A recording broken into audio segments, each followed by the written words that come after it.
and all that AWS can offer in that space. So, Mr. Ayala. Thank you. Good morning. This one's going to be a challenge because you will have to hear me speak for a while here, and I see that we have a different auditorium. I see students, and probably they're going to know a lot more than I do for IoT. But let's see how this goes. I would like to be a two-way conversation because me speaking with you about IoT for the next 3 hours might be a little bit difficult. So I expect a few responses from you. Do you have an Amazon.com account? If you would like, just download the application. It's called Reverb. That application will give you an Alexa device either on your phone or in your own laptop. So it's quite interesting. I'm going to do a couple of demonstrations with Alexa at the, meanwhile, we're working in this presentation. So once again, this Reverb, and then, so I'm going to start here on how does it work when you start working with IoT. Probably some of you have heard about Garmin devices. I wear a Garmin every day since probably 2015. And Garmin gives you a lot of data about yourself.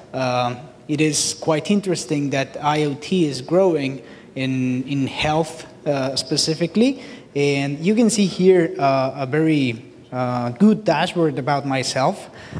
You will see that today I have climbed 4 floors. In this week I've done 303 minutes of intensity in working out, and then I have a heart rate between 54 beats per minute with an average resting of 48. If somebody of you is a medic, probably you would notice that I have a heart condition that actually my heart runs and beats slower than most of people's do. And this is the kind of information that IoT is supposed to give you. This device is actually measuring my heart rate 24/7, so it knows how well I am sleeping. You will see here, you will see my today's sleep. Actually, I slept 7 hours. It is not that accurate because, once again, with my heart condition, when I'm just resting in the bed, it starts measuring if I was sort of sleeping, but I was not yet. Nevertheless, it starts to give you a really good sense of a lot of things. Me, in my home, I have a Garmin intelligent scale. And you will see I've been losing a lot of weight. I'm coming back to doing triathlons. I like long-distance triathlons, so I do Ironmans. And I've been losing almost 10 kilograms during the last probably 3 months. And the good thing about this is that you start gathering a lot of information. And that is what IoT is all about. You already have a lot of devices with you. You will probably have your cell phones. You will probably have intelligent watches, and you might or might not have. I mean, there's a lot of people like me that like geek things in the house. So if you walk into my home, you will see that in my front door, I don't have any key locks anymore. Those are completely intelligent locks. I just touch with my hand and my door opens. If it is my hand and I have my phone with me. And whenever I get in my home, I just walk around and some devices detect motion and it starts just bringing up lights. And meanwhile, there's a combination as well. You probably heard about Philips Hue. Philips Hue can change the colors of your room in light bulbs. And it's curious, but if you mix that up with an application that I'm going to try to show you that's called IFT, you can also trigger certain alarms into your bedroom. For example, in Amazon, we use it in our data centers. Whenever our data centers are working completely fine, lights are white. All light bulbs are white. But whenever there is an alarm inside our data centers, all those bulbs start to change colors. Whenever it's a medium alarm, those light bulbs come sort of orange. And then if it is a big alarm, then those light bulbs go completely red. Other cool things that they do in the Amazon data centers is that our engineers or maintenance engineers, they're hearing a tune all day, like, I don't know, bing, bing, bing, bing. And if there's a change within networks, it starts accelerating the rhythm of that of those bips. So those are very basic things about IoT. And with that, I just wanted to start this these things. First of all, to speak about what is Internet of Things in a deeper sense, I'm not going to use an Amazon Web Services presentation because I want to give a sense first of what we're speaking about IoT. So I chose one of the PPTs that I found in the internet that's easier to speak about this. So just a second, because this. Now I blocked my computer. Just a second.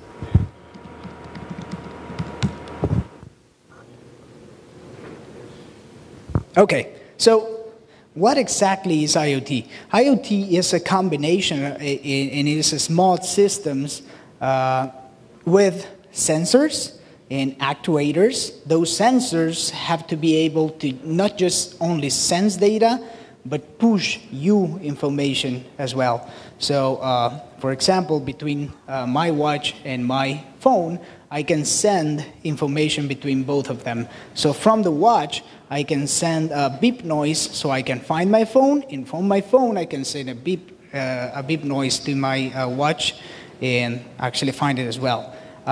These devices need to have connectivity, and this actually mixed up with the disaster resiliency that we spoke yesterday about, and probably we will speak a little bit more about it with Clark today. But those devices, remember that you need a connectivity to have that information somewhere. So those devices might lose connection for a while, so you will now understand that they need to have some sort of operative system and some sort of storage in the same device while they do not have internet. So we're going to see a little bit more about that as we move forward.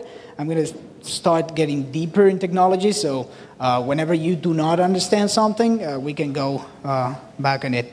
Then 3 is people and processes. There's a lot of connection between what is happening in the device, the connectivity that you have, and what you can do and what you can process with that information. So the sensors and actuators, we are actually giving a nervous system to our everyday life. So we have GPS tracking devices. Back home, my grandmother actually wears a necklace that ends up, it's called iBell. Probably you've heard of it. It's an application. You insert the SIM card into the iBell device, and I can see where my grandma is. She is suffering from several diseases, so it's important for us to be connected with her. So whenever I want to call her, it is interesting and a little bit difficult on privacy, because I can call a cell phone number and it will go directly, and the device will answer my phone call. So in the instant that I call my grandmother, I start hearing whatever she's hearing. So it is quite weird because I can start speaking with her without her even touching the device. So sometimes it's a little bit creepy, but it helps. It helps because whenever she's in need of help, she can just touch the device, and we have a list of 10 people that it starts calling. So if I get a phone call from my grandmother's cell phone, I will know that she is in danger. So if I answer the call, I will start having a conversation with her. If I don't, then it will go to the second and third person in the list. Then the other thing is we're starting to see eyes, ears, even smell detectors in several devices. All of these devices are not in the means of actually being a human being, but actually help us understand better what's happening, along with sensory organs that can measure everything from temperature, pressure changes. And here you have a very good list about what is happening right now. We have machine vision. Probably you heard about that there are already devices that can do machine learning inside video cameras. AWS has a video camera called Deep Lens, and Deep Lens can already understand context on videos, and you can start analyzing and doing machine learning in the video real time without even being connected to the internet. So you just get the device has a little bit of processing power.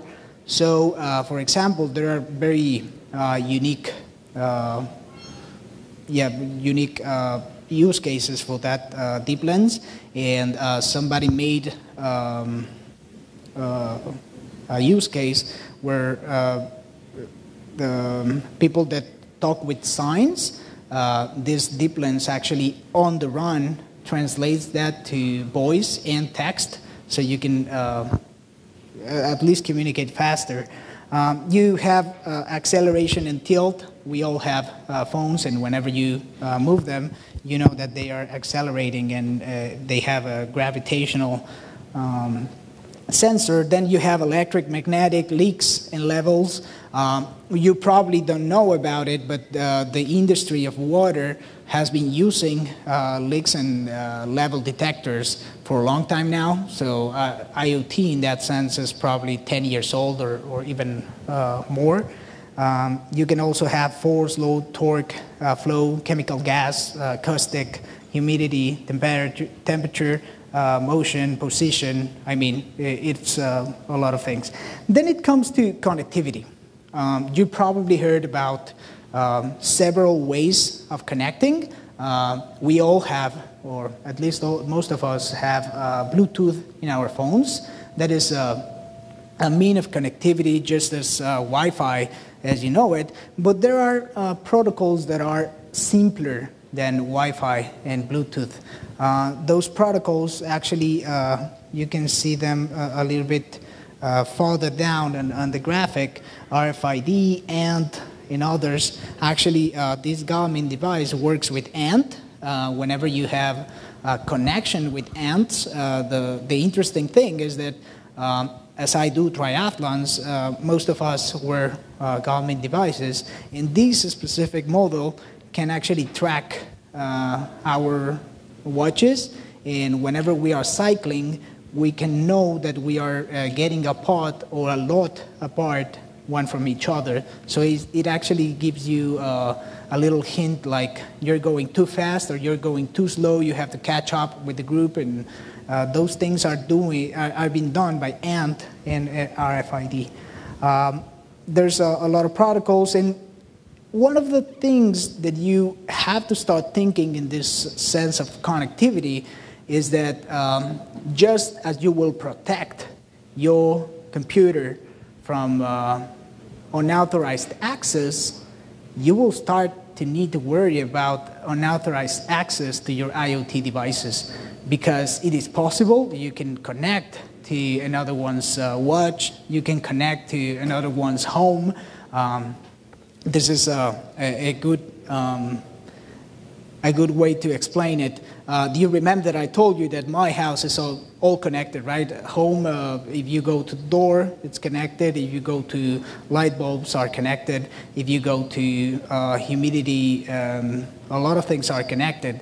And they can actually get into my house and hack my devices. So, and it is possible. So, in the front of my home connection, I have a firewall that actually gets every attempt of intrusion into my home connection. It is we're no longer speaking about servers and protecting servers and having firewalls for servers. This is a home firewall that needs to be placed in there if you want to have all those things connected. So it is very important to speak about security when you're in connections. Then people and processes. So whenever you have already networked all those inputs, you can combine bidirectional systems.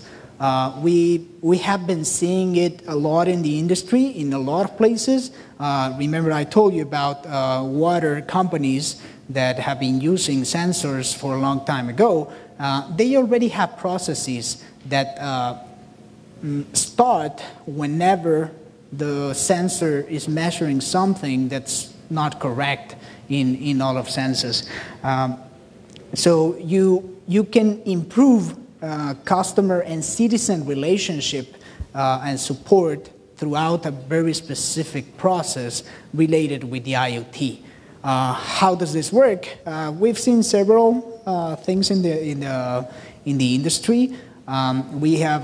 We're going to talk about some use cases with governments, but one of the ones that I like the most is emergency response systems. Whenever you have a simple device, it can be your phone and it can be an application for your citizens. You can just click, and whenever that click starts, it can start a full process trying to match the specific place where that phone is clicking, or if you have a specific button, that button has a specific address, and you can start a full process of KPIs. Is the police arriving in less than 5 minutes, and that is the service level of agreement for the citizens, or I don't know, firefighters. Do they arrive in time? And you can measure and start measuring those things as a customer or citizen relationship and support. Then you can do analytics with things. You can start measuring big things. Do you remember about my personal health data, which is actually pretty important to say that it should be very secure, because I mean, my condition in the heart, it is not rare, or it is not a specific disease, it's just a condition. But what if I had a specific disease? Would that need to be more secure or not? That is some of the things that we have to think about. Then you can also have upgrades and configurations. You will see this further in other presentations, that you can push into the devices specific configurations and new applications to the devices. And that is something that you have to think into the future, because IoT devices are pretty simple at the beginning, and you do not need to change those IoT devices into the future. That means that you can have a simple IoT device, let's say today, 2018, and you can start upgrading that same device with different software layers, and you will use that same device in 2021, but with a lot more features. That has to be done by upgrades and configurations. Then you can do remote monitoring, control and automation, supply chain management. You will see that, I'm going to show some videos later. You will see that our supply chain optimization in Amazon, we are very good at doing that, you will presume. And what we do is just connect all the robots, all the the the devices and sensors into a very massive supply chain management, and we can actually start injecting that information into more complex systems, actually big IT systems. We can also monitor security, energy, mobile devices, applications, and so on. The interaction between these entities actually create new types of smart applications and services. I've just given a few examples, and I've already given quite a few examples, and you can think of a lot of new smart applications and services, because IoT is whatever you can measure and whatever information you can get of all the things in the world, you can start analyzing them, and if you can analyzing them, then you can provide a new synthesis or a new form of watching those interactions. Yes. Yes, of course, you can ask questions. I don't want to be breaking up your train of thought. This is my question. Yes, you have the wearable devices that are capturing information on you. That's fine. That's your choice if you want to buy those wearable things. But for an individual entering an environment, just over which I go into a public office, for example, and I walk through the door, and these systems are collecting information on me without my permission. So I walk in, there may be a camera that's collecting my picture. Somehow you're collecting my vitals as I pass by. I don't know. I'm just putting this out. I don't want people to be collecting. It's almost as if it's like you're stealing stuff from me, and that is a little disconcerting to me. Okay, so yes, I understand that. I mean, I do not have an answer for that, because it is an ethical and moral problem, and in terms of should we not, and I think it is actually part of what governments play in terms of regulating that. I do not have a specific posture. I mean, myself, I am all connected, so my home is completely connected. Even my dog has a GPS device. I can call him with my watch, so it's quite a thing. Yes? So, I mean, that's in... Sorry, I don't know my...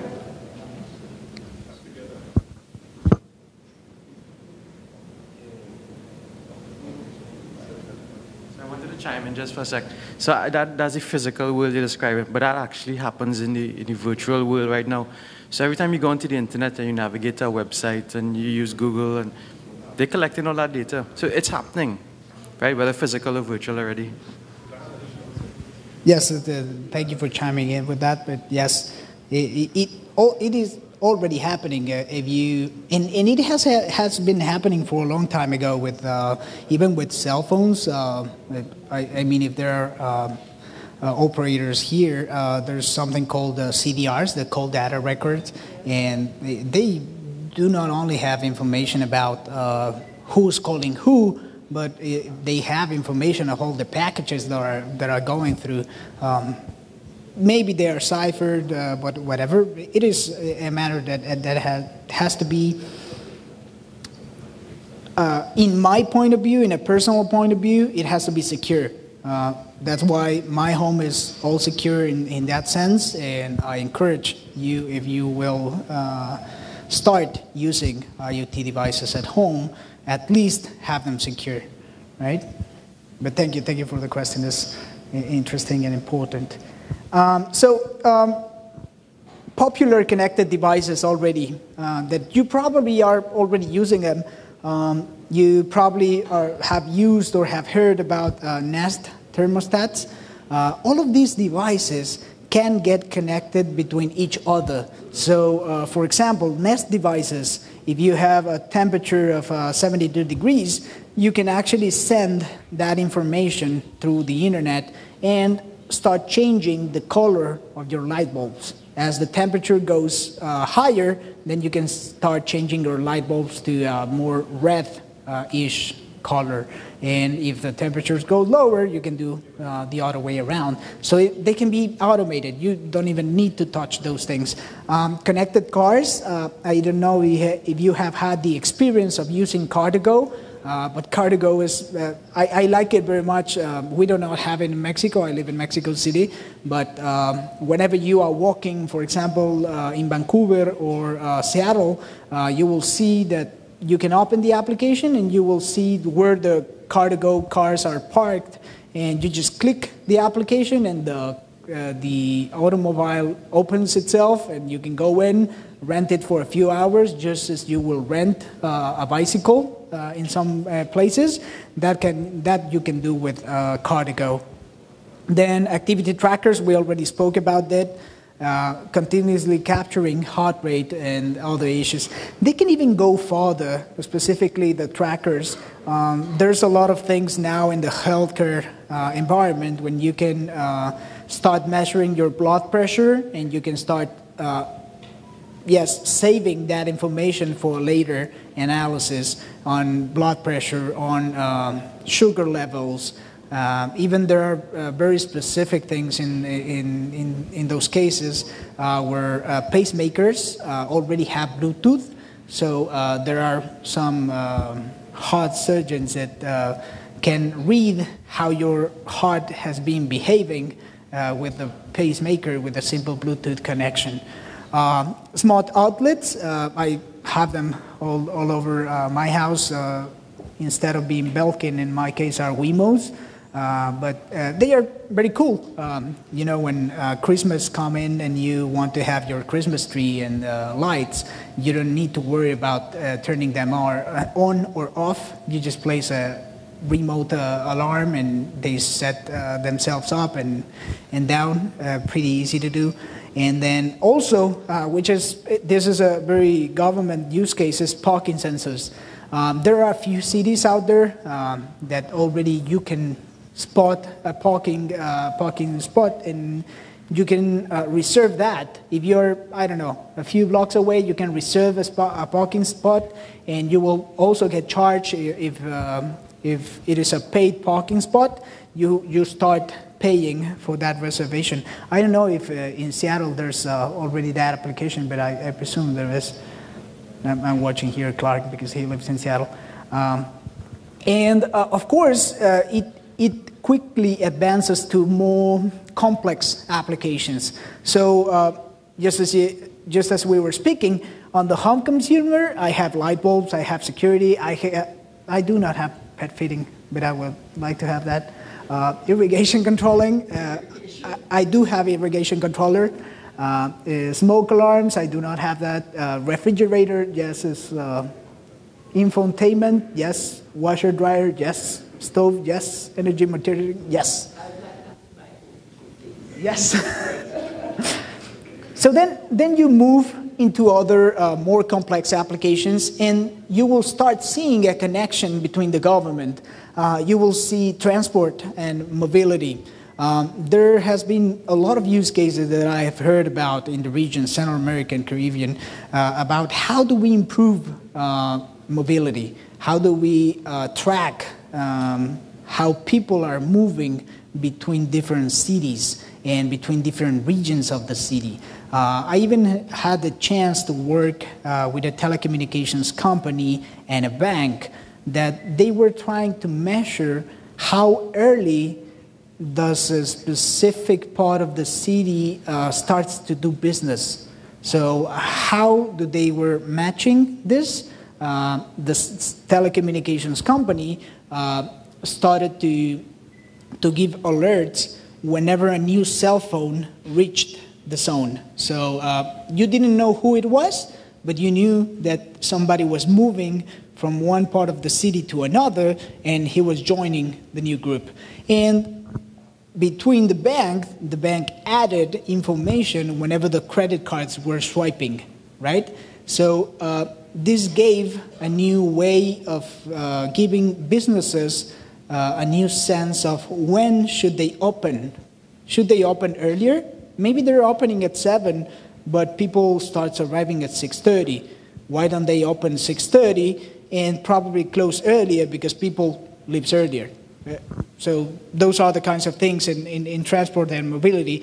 Of course, there's traffic routing, telematics, package monitoring, airlines. You probably already use a lot of airlines applications. Shipping, DHL, and others already have shipping methodologies. I do buy a lot from Amazon.com, and I get probably 2 or 3 SMSs a week with packages delivering my home. And health and body, just as we were speaking about, there's not just watches. Some hospitals already have devices that are measuring people that are on bed, either heart rate, either oxygen levels, either a lot of things, blood sugar, all of this. In buildings and infrastructure, there's a lot of things that can be done in buildings and infrastructure. You can measure the building consistency. For example, in Mexico, we have several buildings already.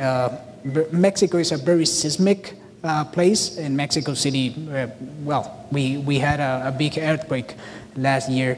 Actually, on the same day that we have an earthquake, almost 20 years prior. It was quite weird. And there are already buildings that assess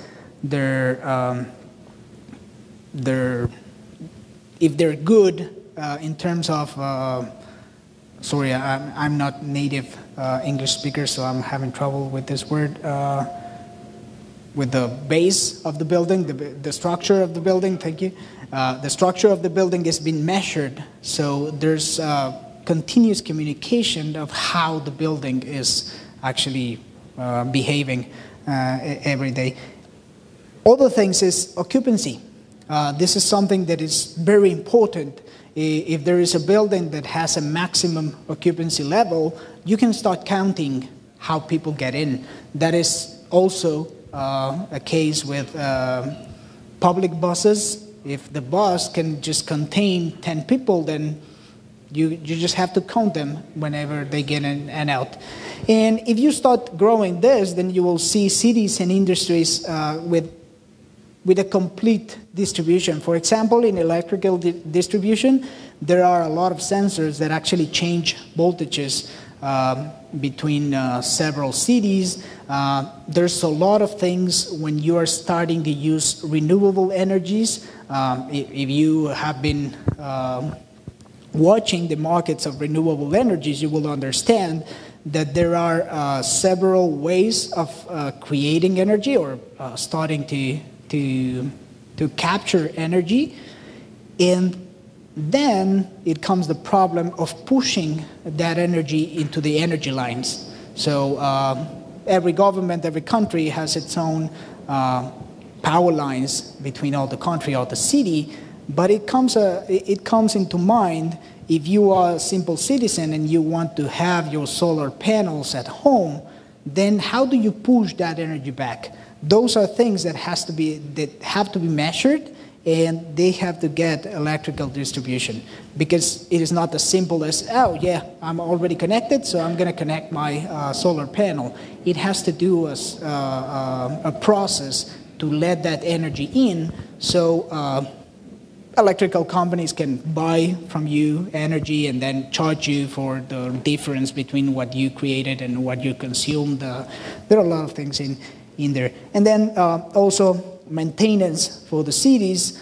We've seen a lot on garbage cans, for example, measuring when they are almost full, then you can send somebody to pick that garbage. Then surveillance, this is once again a matter of regulation probably. You either you surveil, maybe you don't. Signage, signage, utilities, emergency services, and waste management. So whenever you compound these applications, we can start crossing a lot of data. Is the waste management related with health issues? If you're, I don't know, getting a lot of soda cans from your waste, and you start seeing spikes on sugar in health, in blood, sorry, then you can start relating things and correlating things. Is that important? I personally, I think it is. Specifically, I'm going to talk about, once again, my home country is Mexico. Two of the biggest health issues in Mexico is diabetes and hypertension. So both of those, probably it's worldwide, but both of those health issues can be prevented. There are a lot of other health issues that cannot be prevented. And if you start measuring early how your population is consuming sugar, consuming fats, consuming very specific things, maybe you're not going to change the way people think, and you're not going to make them consume less sugar or less fat, but at least the government can prepare themselves to tackle better how diabetes is affecting the budgets of the government. Diabetes and hypertension are both very expensive diseases because they start getting all the health issues that are more important and more expensive. So if you can at least foresee that, I don't know, in 5 years, in 10 years, your population has a probability of having, I don't know, 50% of your population diagnosed with diabetes, then you can start doing something about it. So it is all about compounding applications. Downtown San Francisco, 20 to 30% of all traffic congestion is caused by people hunting for parking spots.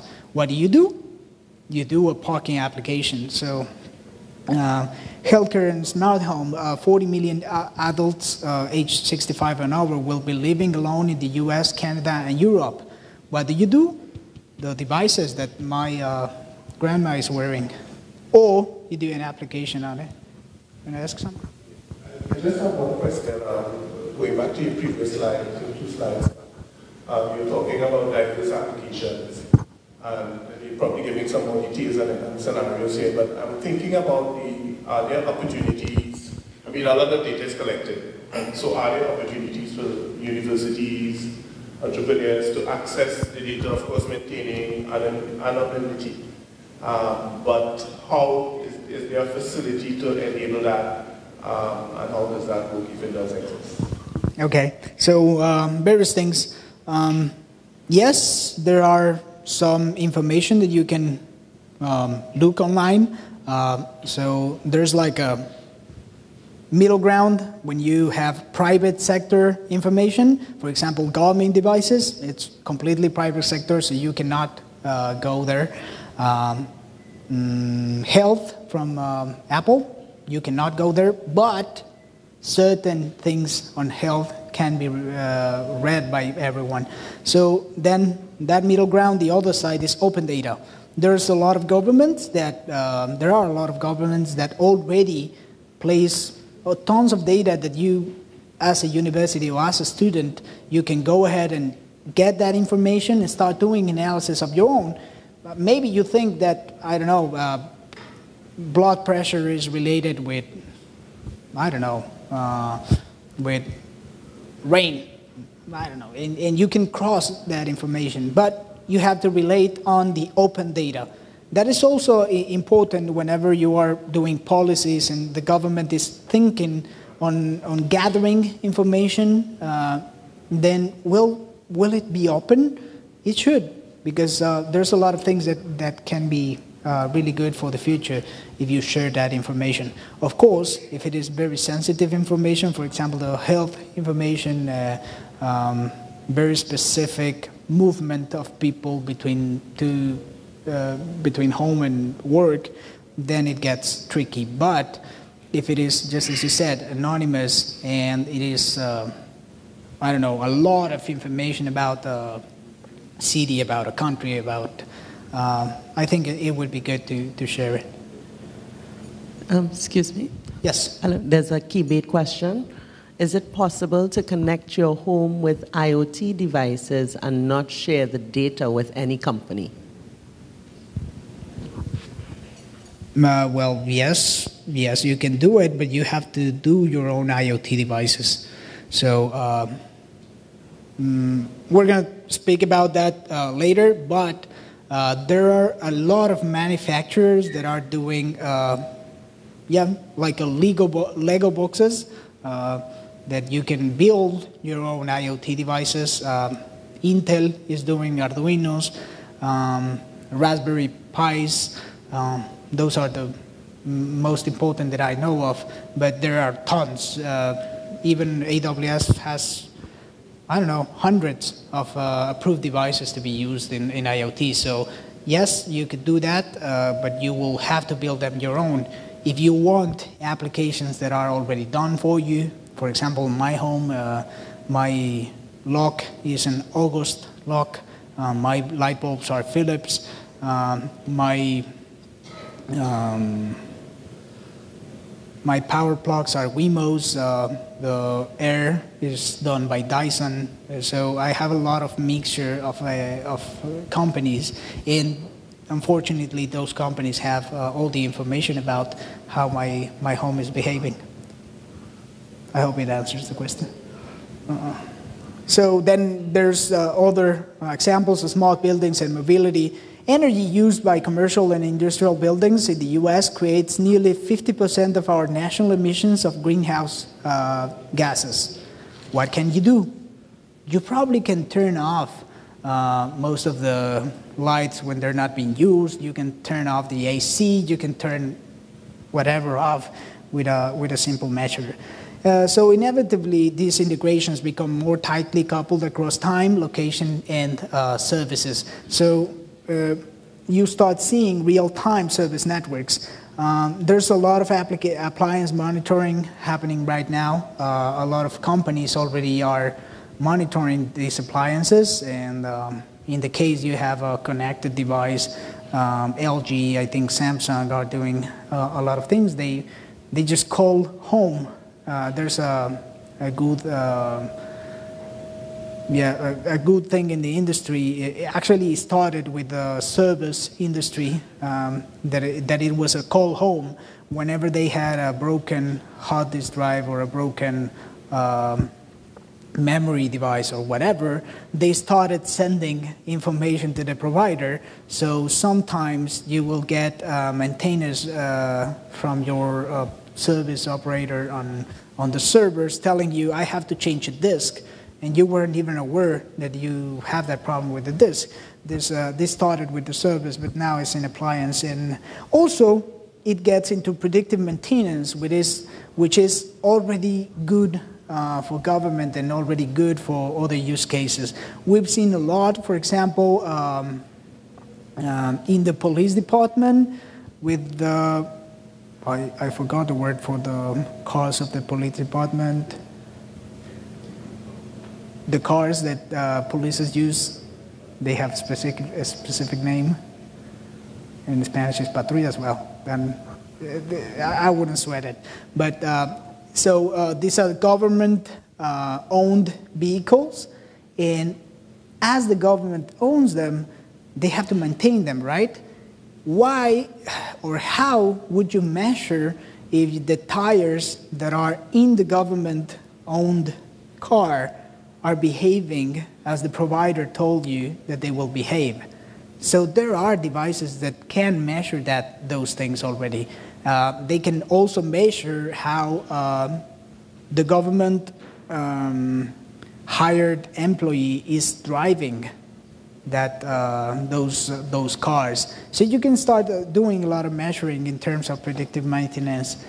Service technicians, a lot of things can be done automatically for service, and recycling even. farm to table, I've seen quite a few of these things in digital farming.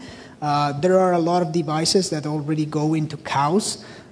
They're pretty amazing because their batteries run up to 5-10 years, and you can see that a lot of farms worldwide are being surveilled by drones. So you fly your drones through your ranch, so to speak, and you can start counting your cows with just a drone. Because, of course, the device that the cows have in their ears, it is not, do you remember about the frequencies of connectivity? That frequency is not that high, so you are not connected to a Wi-Fi, you are not connected to a Bluetooth device. It is a lower sensor, just as NFC. And with the drones, you start analyzing how many cows do you have. Then it gets a lot more complex. But with these earrings that they put in cows, they start measuring blood pressure in cows. They start measuring temperature.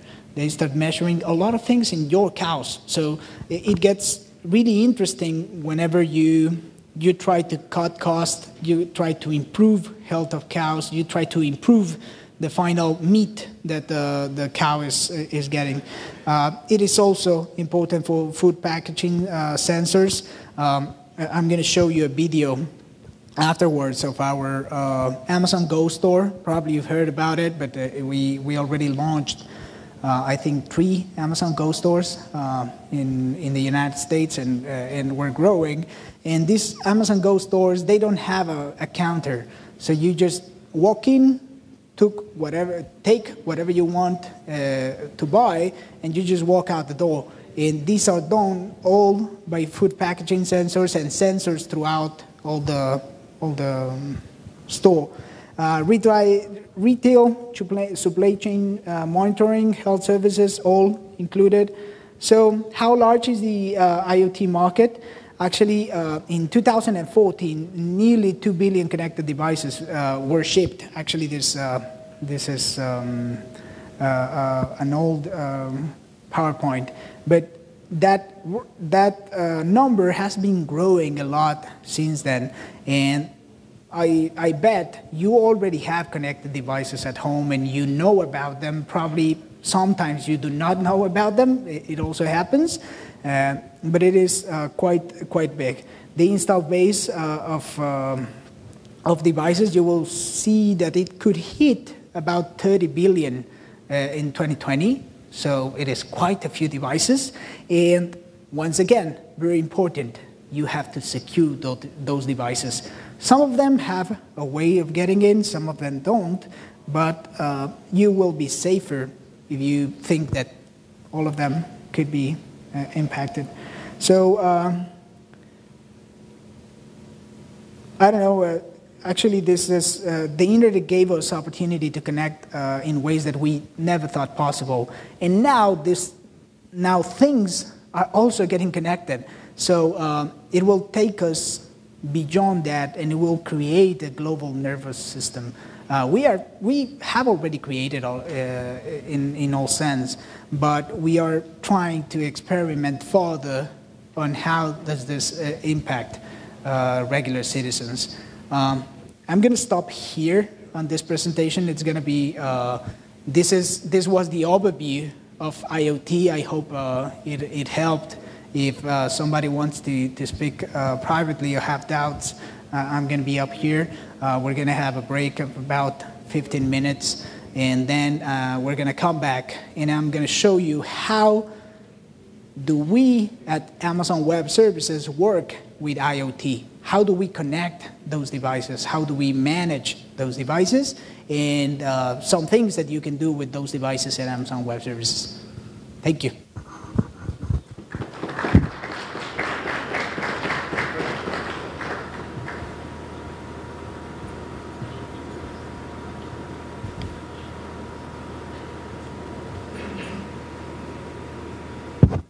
Okay, thank you very much, Ayala.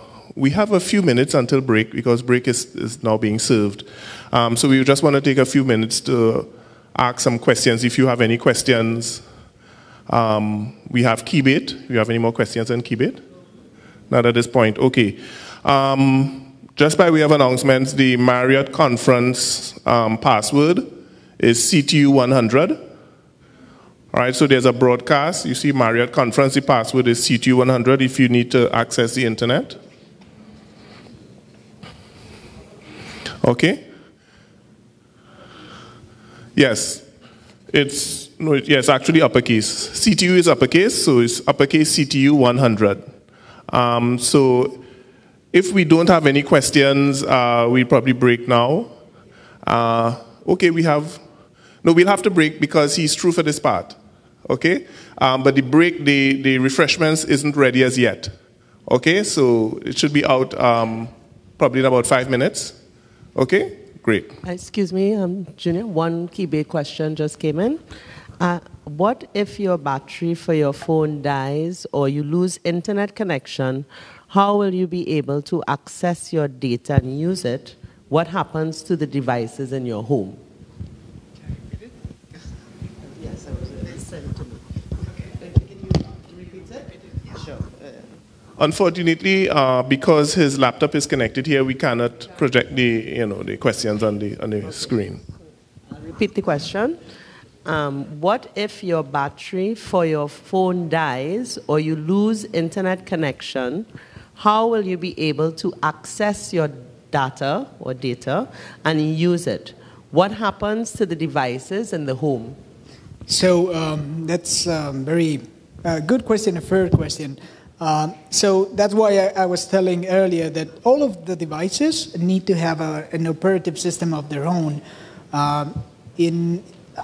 It's going to make a little bit of sense when we start speaking about how AWS does IoT, but every device has an operative system. It doesn't matter what device it is. Sometimes it's Linux.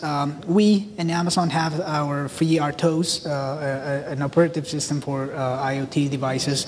And those devices need to have a mean of being there on their own without connectivity. So, for example, it happens a lot that my phone dies and I still have my Garmin on, and the Garmin, it starts storing. It can store, I think, up to 3 weeks of data before getting pushed to the internet. Of course, I need to have internet to push the information. Either it can be Wi-Fi from the phone, from the clock, or it can be from the watch to the cell phone and then to the internet. But what happens to the data? The data should be kept in the device until we have internet. And once again, it does have to connect sort of to the disaster response, because there are a lot of devices that if they become critical, for example, surveillance devices or monitoring devices of health or something that's really important for a city, even if they don't have internet, they need to still act in case they need to act. So there are a few strategies on how you make that happen without touching the internet, and we're going to speak about those as well.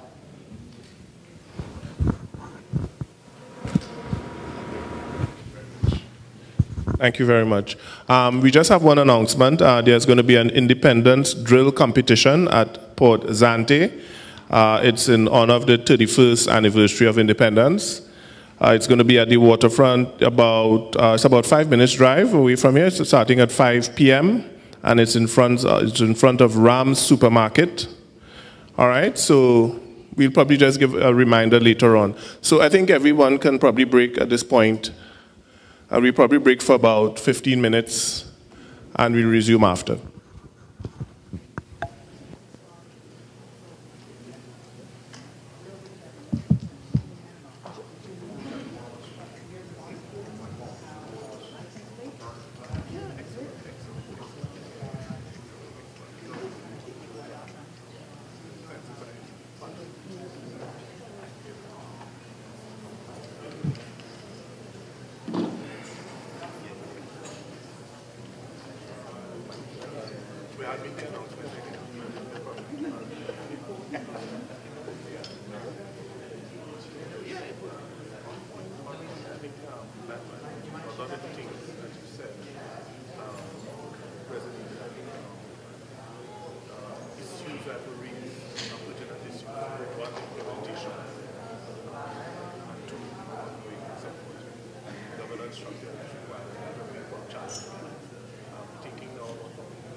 at the level that it should be.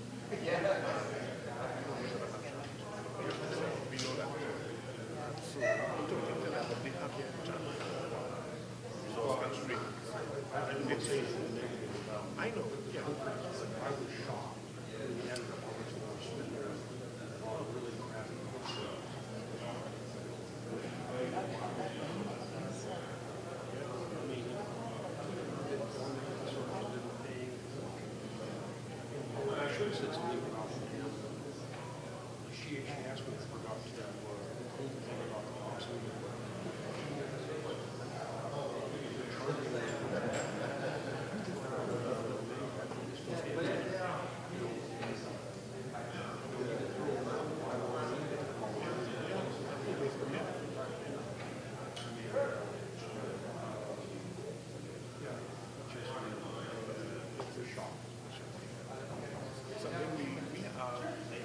Another new issue every year we have been taught.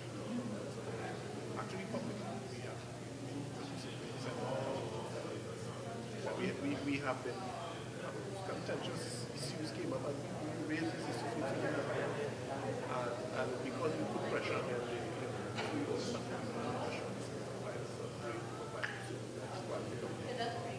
but in some, in not the issues we have to learners have to understand. Sometimes the handle to the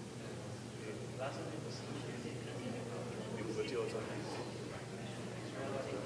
And so we have to hold media to educate us because of ignorance. So something we have to striking that balance and be practicing media literacy. This is something you might do. But you know, we have to hold this one.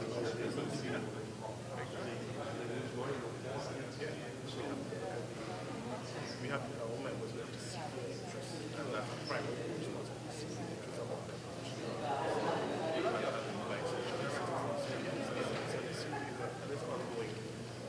And it's ongoing. And sometimes we recognize that if you like your leases and cancel, service contracts, they pay leases, footprint, and there's no service contract.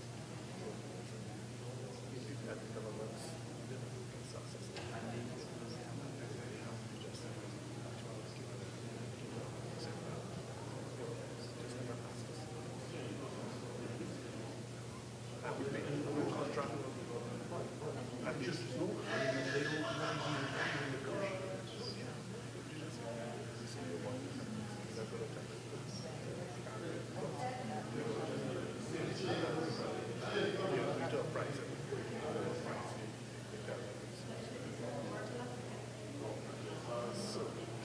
So I think the government's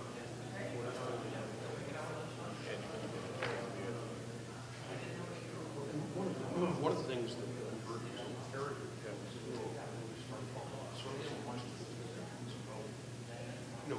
given the leader of this community, you can't really expect results out there. It's the same appointment. It's the same profession. It's how you make it. Take the analysis. Why did it take 2 weeks to fix it? Well, we didn't have a spare part. Oh, yeah. Yeah. Yes, yeah. Or you have a piece of test equipment. You have to fly. You should really have that on hand. If you're doing routine preventative maintenance, you wouldn't have to disease. Right. When a component is going to fail for a particular time, you should have a process to change it. Yeah, that's what number preventative is all about. You have to start taking temporary errors and, usually not. You can get cash. Yeah, well, yeah, things happen. Power surges or something. Typically, something starts going bad. If you're going to do the network, you should know about it. So, like I said, the questions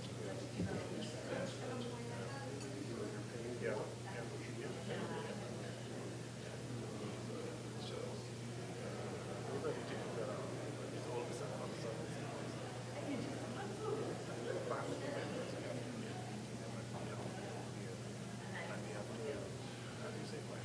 you feeling that as an earthquake? I'm feeling a vibration, or is it just me? It's probably you. No, like literally my chair just started shaking. I don't know. There was a little vibration on the ground, unless it's something happening here. Probably something, yes. It could be instrumentation. But, Yeah. well, you know, we would love to have a meeting with some other governments and learn along. The current thing, you know, is to pursue and I think the same kinds of paths. Sorry. Yeah, we are always a little bit effort. I think it's good. See, of course, 14 said that we, as I said, want to replicate it and build on it and expand it. But we have a 14. 14 will be partners, right? So,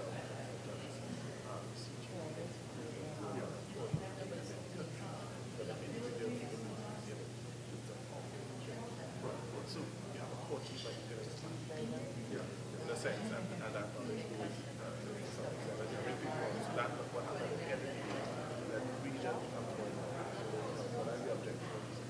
The education. Yes. So we want to build capacity and utilization. We can build capacity. Right. So but that is a process. Absolutely. So yeah, that's why you know when you contact me, that's a good idea. Coming in, how you want to present it. Yeah. But no, it was So a great we got project. the opportunity because, but this is not going to be always happening. Meetings. How often do you have it? Twice a year. Yeah. So when's the next? I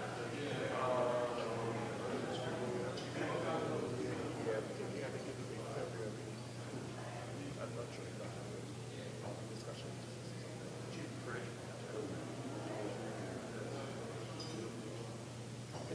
Tragic.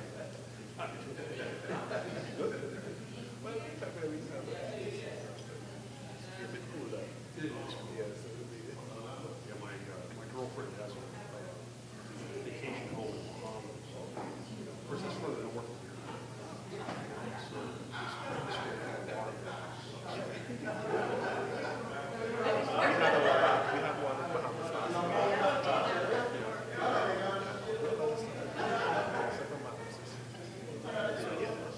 Boy, they really have some challenges there. All the animals again.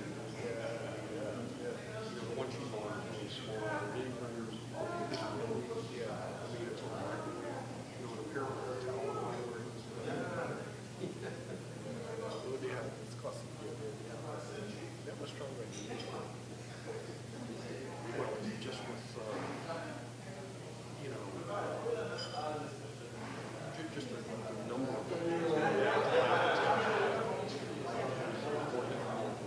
Couple of hundred. yeah. Whereas, you know, you can get some of those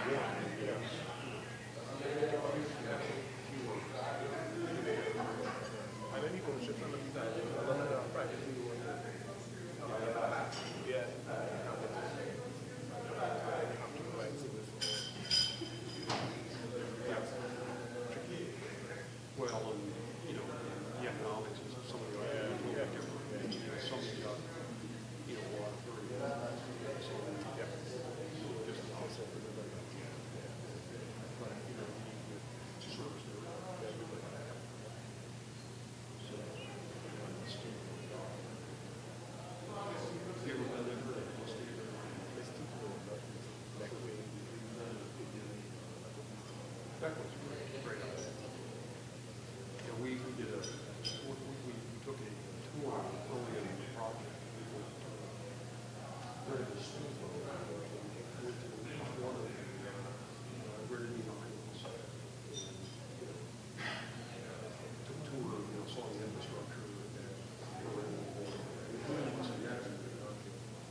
Had to get special arrangements and permissions.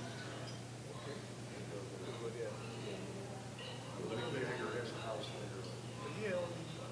Tommy Hilfiger, you know, they use the great approach.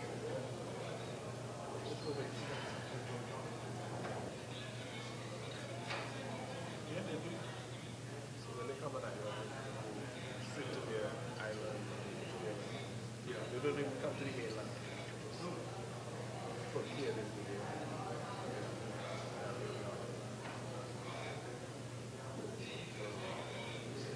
But yeah, no, we really. You're gonna get something. Yeah, yeah. In fact, I'm gonna have to get back. Get ready. Oh, what time is your flight? 3:20.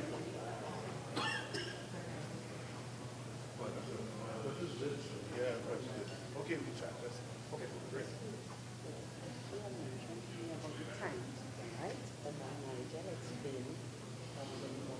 Yes, only one speaker. So do you want to have any much like you because I have like each topic is half an hour. Do you want a person to go upstairs? No, I know. It's just one speaker. We have to break it up depending on sessions and stuff. Yeah, a particular topic. Yeah. No buzzer.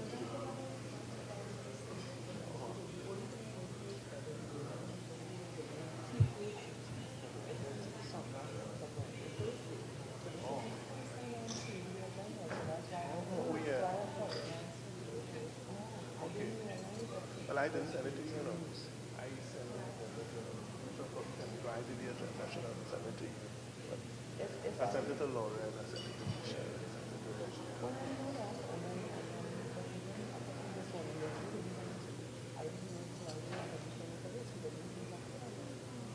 No, I did. Oh, then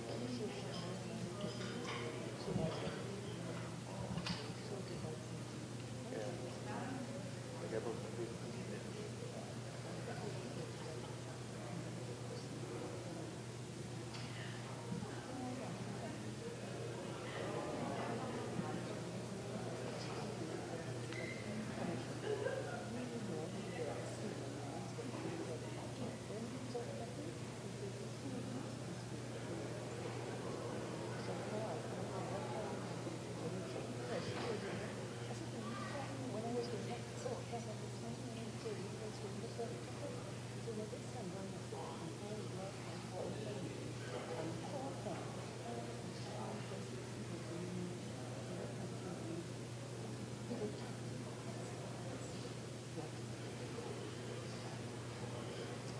I don't think he went out to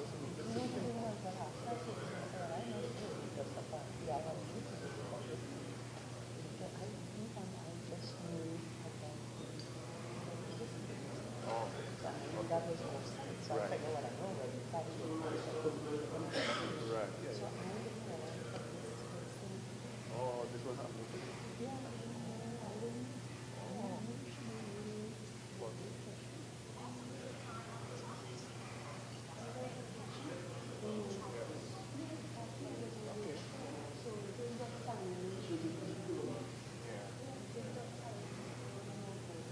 Keep it or whatever.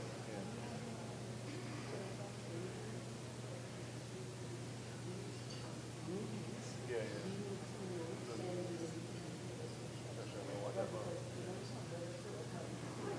Well, I didn't know what communication. My assumption. I don't know.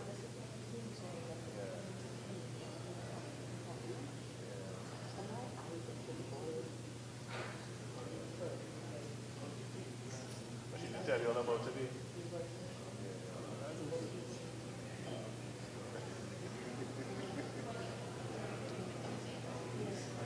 Don't worry. Everybody get I get Oh, yeah.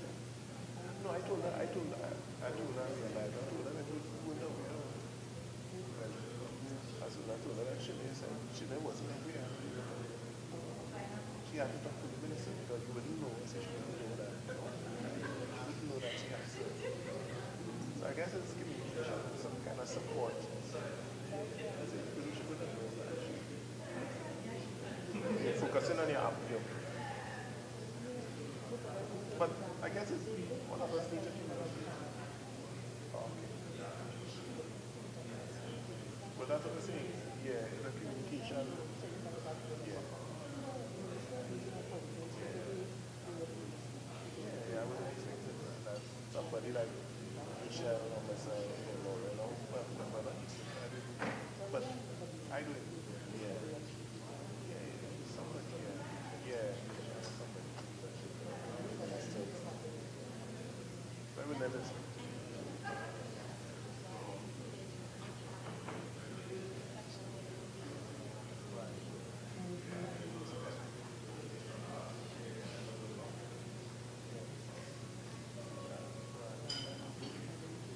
Don't worry about it. I can't get over it. I said brothers.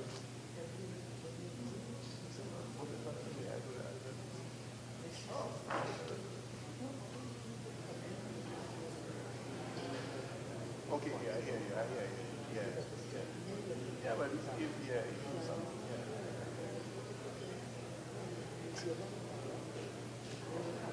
you can't, yeah. But it's not your, I guess when we go back, we have to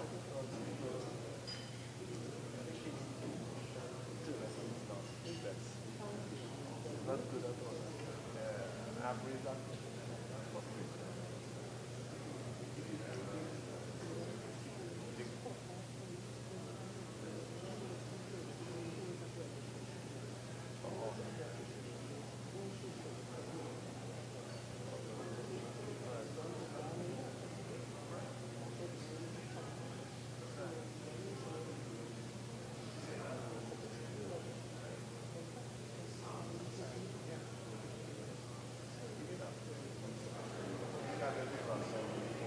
And if you're going to be doing something in somebody else's domain, you need to pass it through them, let them know, and agree and process.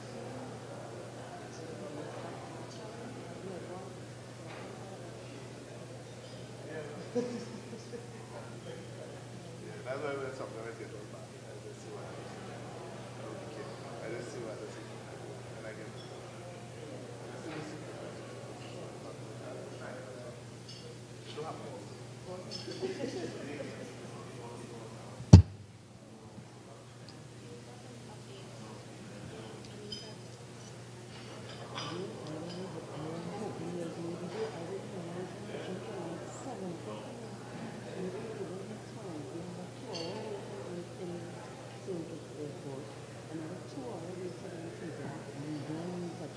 So if there's a delay, I'm not doing it again. No one will meet me.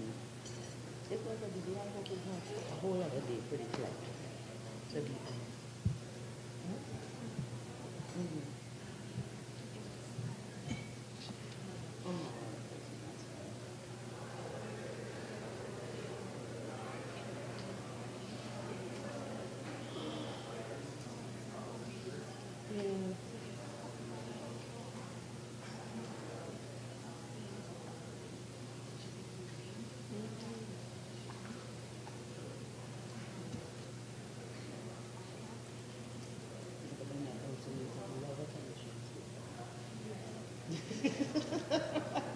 You're like, oh yeah, it's going fast. And you're like, more air, more light, more thunder. I'm bigger, bigger, eyes. But it depends on how far up it is. But in funny enough, that's not because in terms of the Caribbean islands, can you see?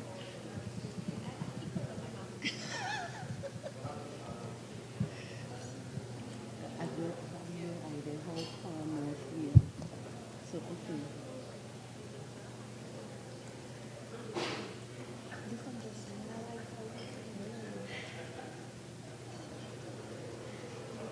how shaky. That's your nerves, girl, your nerves. Oh, wow.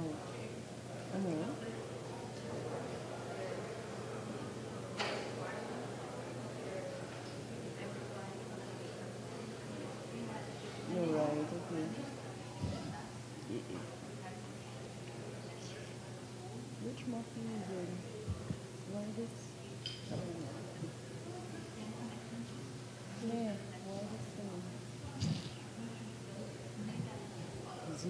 Zoom. Pull up one because apparently I don't know what I'm doing. Everything is showing blue.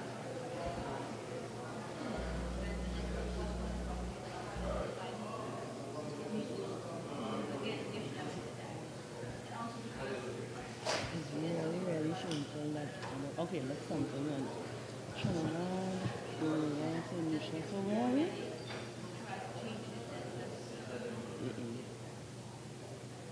Oh. Oh, I didn't realize we so far in. So far north. I was thinking about that. Skip away. Wait, so long? So you just went to right away. Oh, so it's now passing Barbados? It's St. Lucia. But I didn't think it was pass.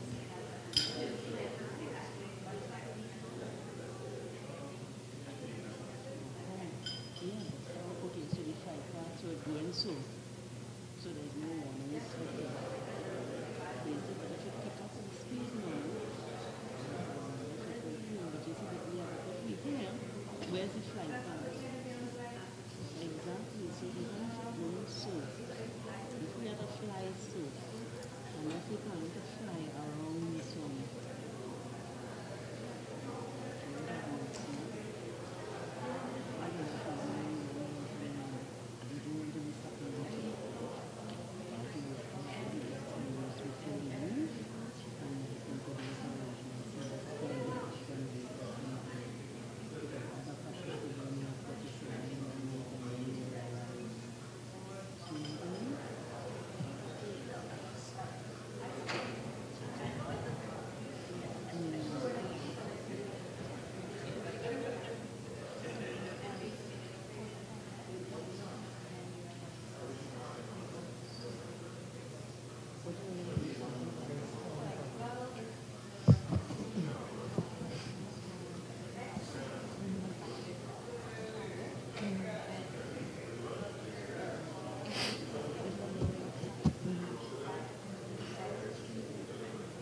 oh, right, right, right. No, no, no. I mean from there. I cannot get out. But I can fly as well. So this is also my why is it then they say more flights now? You know what I mean? That's the always be said. So I can pick up or something. So I don't want to take them to our lives. I just think, no, I have a couple of and if you know them rather than extend, you have to leave work control.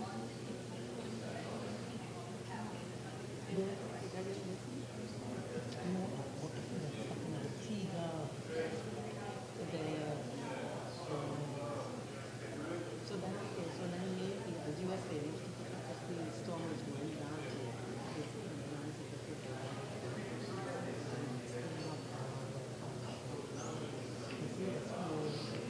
looking far enough, and eventually it's got Salino.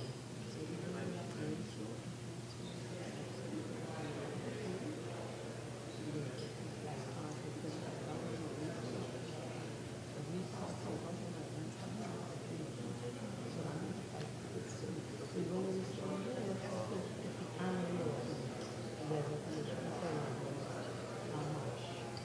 It will be a risk. That's free. That's free. I really put it in.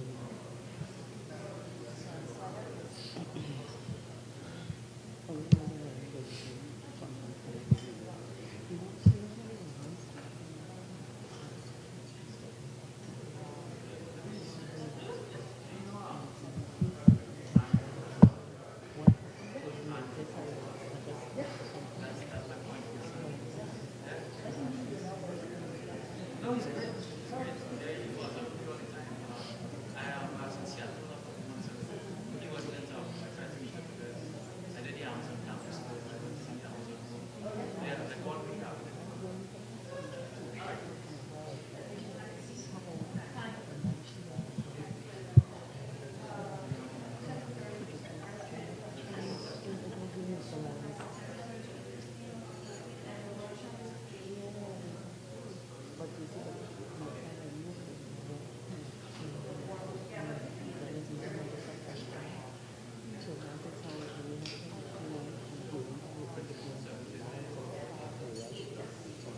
Because you went away from there, then you just complete professional.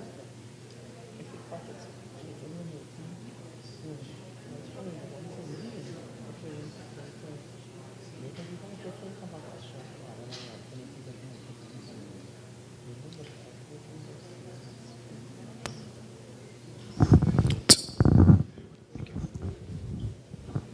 welcome back. Are you tired yet of listening to my voice? Or we're not there yet? No? Now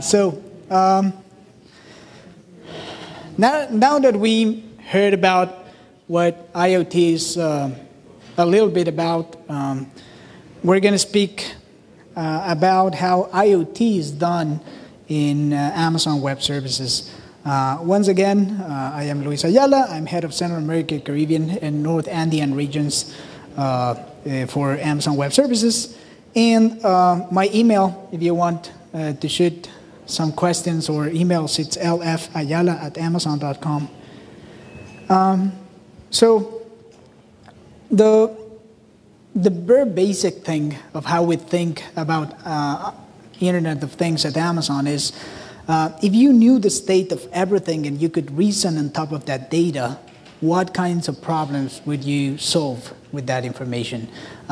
This is the same question that I was trying to answer priorly when I was telling you what correlation does the blood sugar has with rainfall, or what does it have the atmospheric pressure with temperature, and does it have some specific impact on the quality of food that we're growing, or the quality of the meat that comes out from cows and what they're eating. So it is all about what problems would you solve with that information.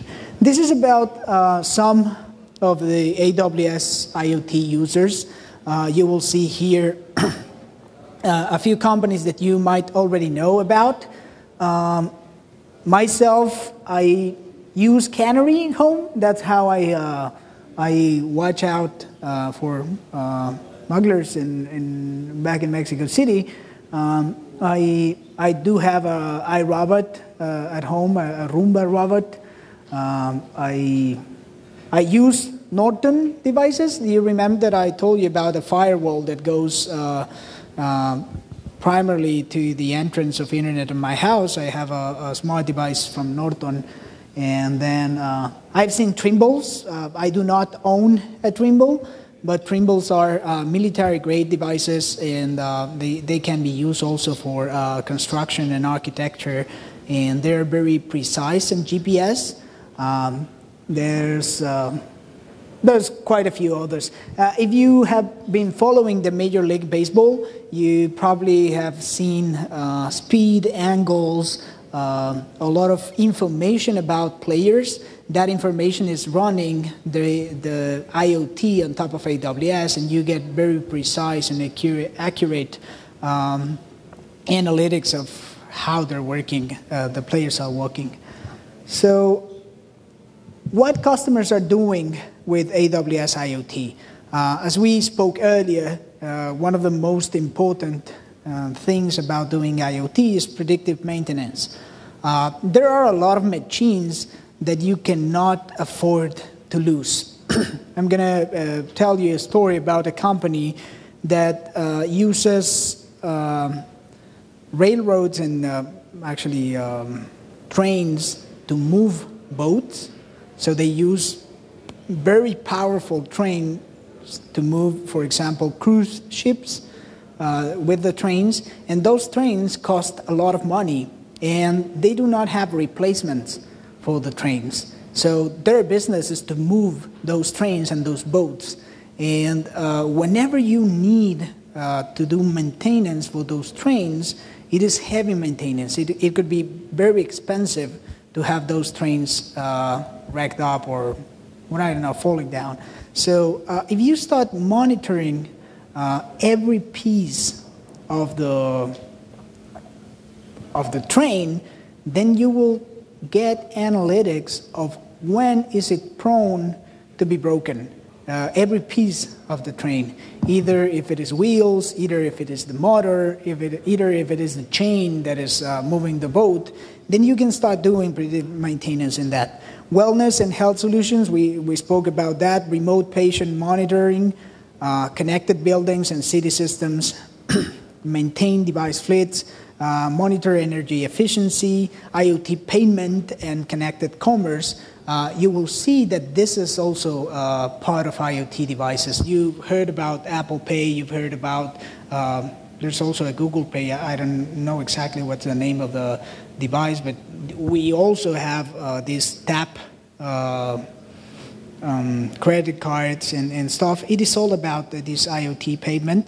And there's also safeguard manufacturing facilities that are moving. Specifically in this case, we've seen the robots that are outside from the students. And those robots are being used exactly for the safeguard of manufacturing facilities. They are also being used to do remote things. For example, in the healthcare environment, they're using the exact same robots that they're building here to do remote operations on patients. Of course, machines are more precise than the human hand, but there's a lot of operations worldwide that are done remotely by doctors, and they're being using this manufacturing stuff. Nobody just buys IoT technology. Well, I do, but that's for personal use, right? But they seek business outcomes. In my case and at home, we do not have very expensive electricity in Mexico, but I know that several places in the world are very expensive in terms of electricity use. So even personally, people buy things to reduce the consumption of energy at home. So they seek several business outcomes.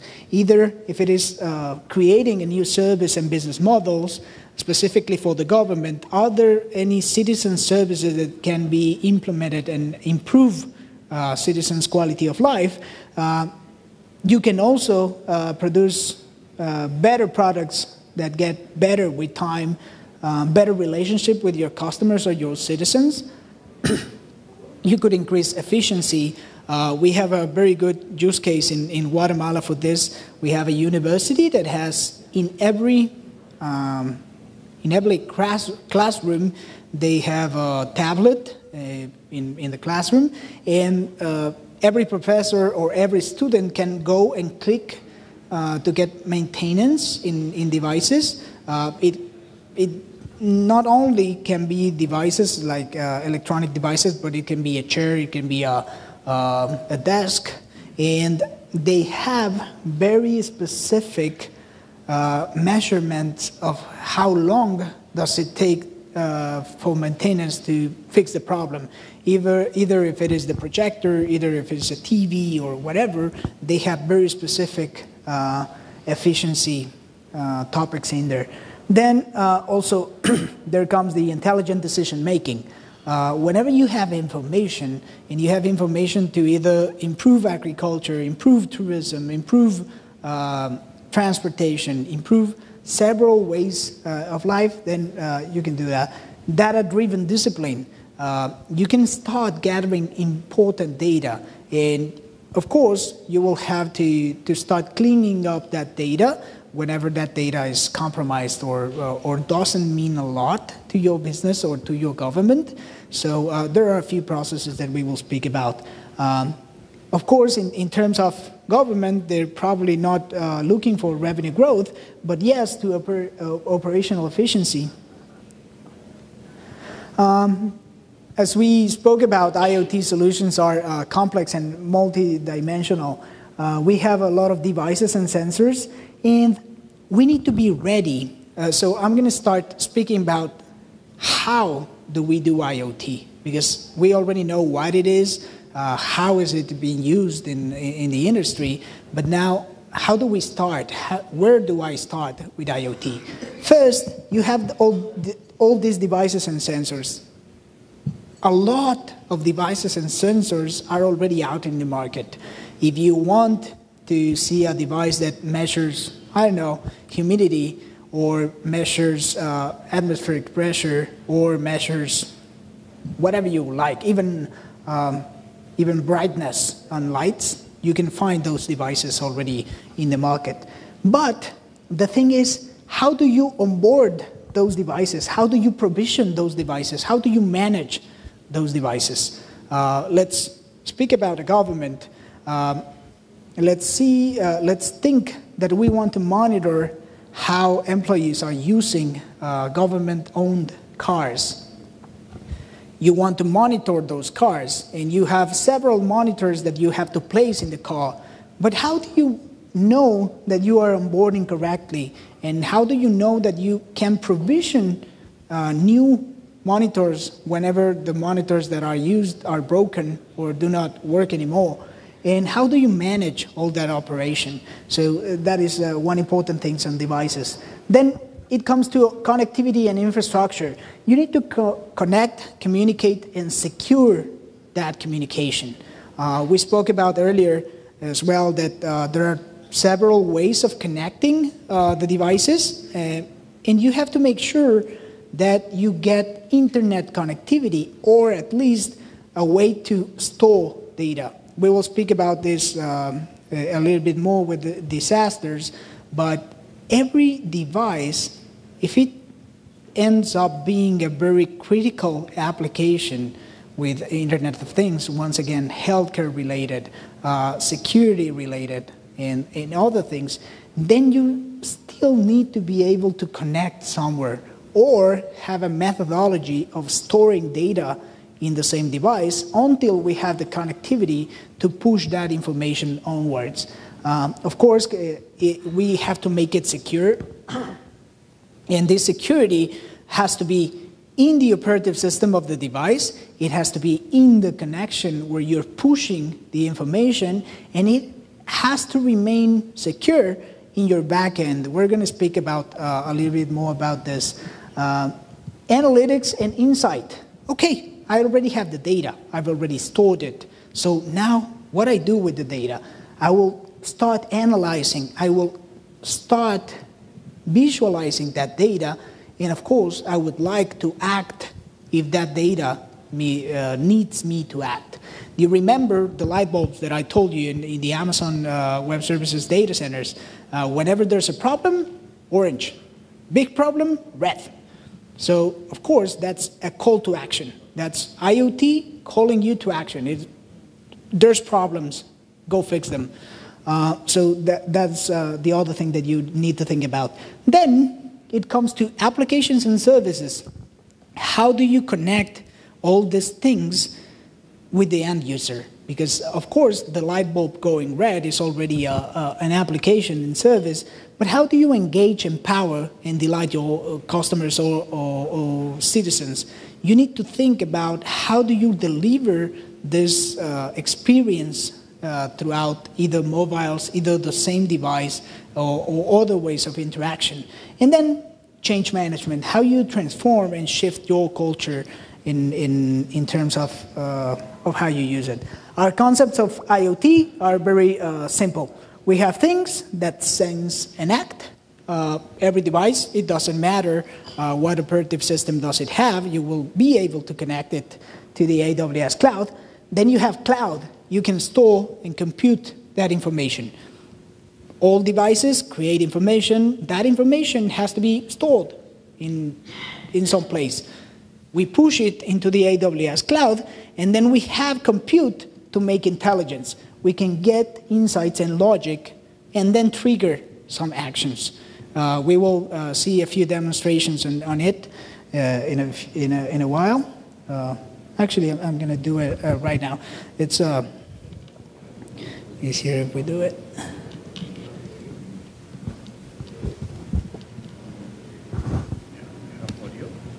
Oh, no.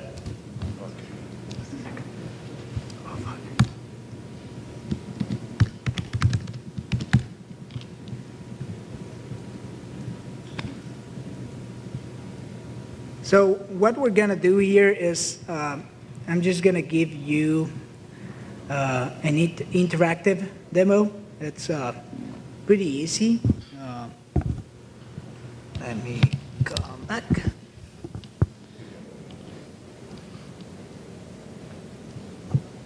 Okay, so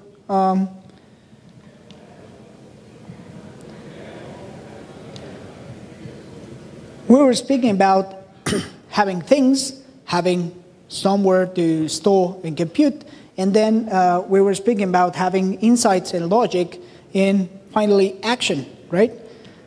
So this is a very simple proposal of action. You will see a URL on top is www.ps.io/bulb. You can go ahead and open it in your browsers or your phone devices. And this URL, whenever you guys are connected, you will see that it is pretty simple. I open the brightness, and if you guys are in the URL, you will see the brightness, the same brightness that I placed here.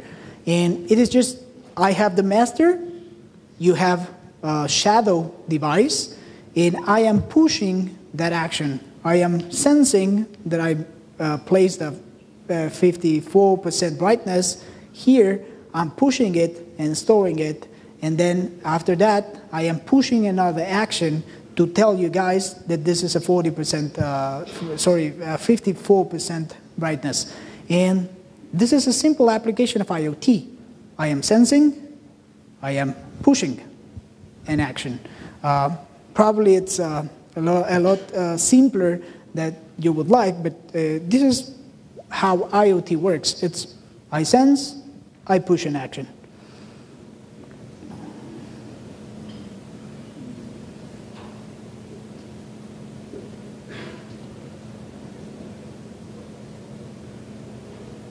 So just as I was telling you, we have several endpoints. Those endpoints specifically, I was speaking about light bulb, and I am securing local triggers. That is the bar that I had there, and then I'm doing an action where I am gathering the information of the 50% and pushing it to the device. Well, I am probably doing a lot more things in this sense, because I am also securing the device connectivity and messaging. You are, of course, you're not seeing it in the computer, but what it does is I am securing the canal that goes from the device that I have to the compute power. I have a fleet onboarding, something that you didn't saw in this brief demonstration, because all of you opened a URL, but in the moment that you opened that URL, you started to be onboarded. You were a fleet of devices. Each of those devices had the connectivity to see my master. I was the master, I was pushing some information, and each of those devices were a fleet and were already onboarded, so they got the action that I pushed. And then we have an audit and protection. I do not have the means of getting into these demonstrations auditing, but I could see if some of you didn't got the information, because it can happen that one of your devices doesn't have internet, and thus if it doesn't have internet, then you will not get my action. But that is something that I can sense, and from my auditing I can see that Clark's phone didn't receive my notification. So that is important as well in terms of who do you call. If you send, I don't know, an emergency response alarm, you can specifically track who got the alarm and when as well. So at the end, you can do analytics on top of that. And so how can I connect my devices securely and handle the data they generate? So how do we do it at AWS? We have something called the AWS IT Core. You secure devices connectivity and messaging through a managed service that lets disconnected devices to onboard easily and securely interact with cloud application and other devices. We secure this connectivity. It can even be from Fabric. There's a lot of providers that already embed our security in the devices. There are quite a few, Intels and Buttons and others, that already have a certificate for AWS and your precise AWS account. So the device, whenever it gets shipped to you, the only thing that they can connect to is your AWS account. So that is one way of doing it. Then we route specifically and process and act upon data from connected devices. These devices already have a route of how do they connect to the AWS cloud, and what do they trigger. They trigger several things. Many of those things are about programming and doing specific triggers. And then it enables applications to interact with devices, even when they are offline. This is interesting because you can have some triggers that are done in the specific device. Most of them have alarms. For example, I think this one, whenever my heart rate is top of something, I think it's 190, it starts blinking and it says you have a very high heart rate. And then you can fully integrate with other AWS services to reason on top of that data. Why is this important? Whenever you have an IoT device, you start gathering information. But what do you do with that information? You have to compute that information. You have to do some analytics on top of that information. And if you do not have the analytics devices, the analytics servers, the analytic databases, then you cannot do analysis. So that's why with IoT Core, we push the information, we store the information, and then we can interact with all the AWS services. I'm not going to go deep on other AWS services, but we have services for databases. We have services for data warehouses. We have services for analytics, for machine learning, for other things. So you can connect already to the breadth of our services whenever you already have AWS IT Core. So this is what we provide in terms of IoT Core. We provide an identity service where each and every device has its own identity and it has its own certificate, to speak with AWS. So to speak, each of these, actually some of watches have their certificate so they can communicate to a backend. And then we have a device gateway, so we actually control if the device is authorized to write in our console or it is not authorized. We have a message broker. It is very important to have this message broker because there are devices that have several types of messages, and you want to route those messages specifically to their final endpoint, which includes a rules engine. This rules engine can even filter those messages. Probably when you are sensing, for example, the heart rate monitor in my watch, I might be, 60 beats per minute right now, and then for some reason the watch says that I have 170 for a fraction of a second or a few seconds. Of course, that's going to be trashed because there's no way that you can jump from 60 to 170 without being scared and come back to 60 in a matter of seconds. So that is a rule engine. Whenever there is something that doesn't match up with reality, then you can throw away the information and just store the information that you need. And this is probably a very easy example in heart rate, but it comes to be very specific when it is about machines or predictive maintenance. You can see that false positives are easily spotted, and you can trash them with rules engines. Then you can see device shadows. Why is it important to have device shadows? You saw that I had a master. I moved to 54% of brightness in the light bulb. Each of you guys that opened the URL, you were device shadows. And what can be accomplished with device shadows? You can push information to those device shadows. Second thing that you can accomplish, you can test out whatever you are trying to put into production. Either if it is an alarm that chirps or other things, you can test out with those device shadows. And at the end, you have a registry. you have a registry of each of those devices that you have out there with a specific ID, with a specific, sometimes, metadata about where they are, who they own, who owns them, and all the information important about these things.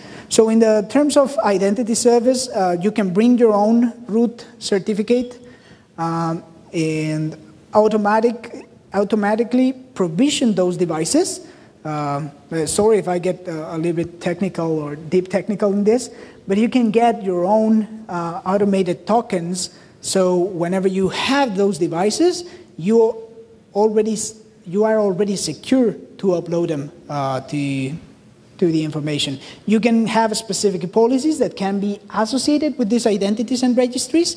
I'm going to tell you about a military-grade application where there are some trainable devices on field where these militaries take pictures of what they're doing, and if that device doesn't have a specific policy and it is not associated with an identity, then it doesn't matter. It has the endpoint and the IP to push the information into the cloud. It will not be received by the cloud because you don't have the policy to get in. You can control access all the way down to MQTT topic levels. And in terms of the device gateway, we have an entry point. So that entry point, it doesn't matter, once again, what type of device you have. You can have Raspberry Pi, you can have an Intel Arduino, you can have whatever processor with a free RTOS on top, with a free operative system on top. And you can have this entry point into the cloud, long-lived connections, supporting multiple protocols. Once again, not all devices speak the same protocol, so you have different devices, and all those devices would be accepted, and you have to just configure them to be accepted. Then you have this message broker, scalable, low latency, reliable messaging. You can publish and subscribe for decoupled devices and applications. So this means that you do not need for the device to keep pushing 24/7 information to the AWS cloud. You can have the device to push whenever it has information or in batches. For example, I don't know, my watch is probably measuring every second of my heart rate, but it doesn't push the information into the cloud until it gets, I don't know, 5 minutes of information. Then, in the 5 minutes, it pushes. Because if you are using 24/7 the internet connectivity, you're probably wasting some packages that sometimes might be a little bit difficult because the bandwidth that you have of internet gets a lot of trash in there. Then the rules engine. In the rules engine, if you are familiar with SQL, you can use SQL-like language for transforming and filtering your data. Do you remember that I told you that you could choose if 60 bits per minute to 170 and back to 60 bits per minute, you can query that difference, and if you have a good knowledge about the specific rules of your industry, you can just drop it out. You can filter and use where clauses. You can enrich content as well. There are a few companies that are using geographically dispersed GPSs, and these GPSs start to measure velocity, they start to measure height, and between them, they enrich the content of a specific GPS device. Let me try to get deeper on this. Imagine that you are doing an God service for a prisoner, and that prisoner, I don't know, it's maximum security or whatever, and you're moving it through several bands of control. You can sense where those bands are, and if one of them moves, then you can trigger an action in this enrichedness of information.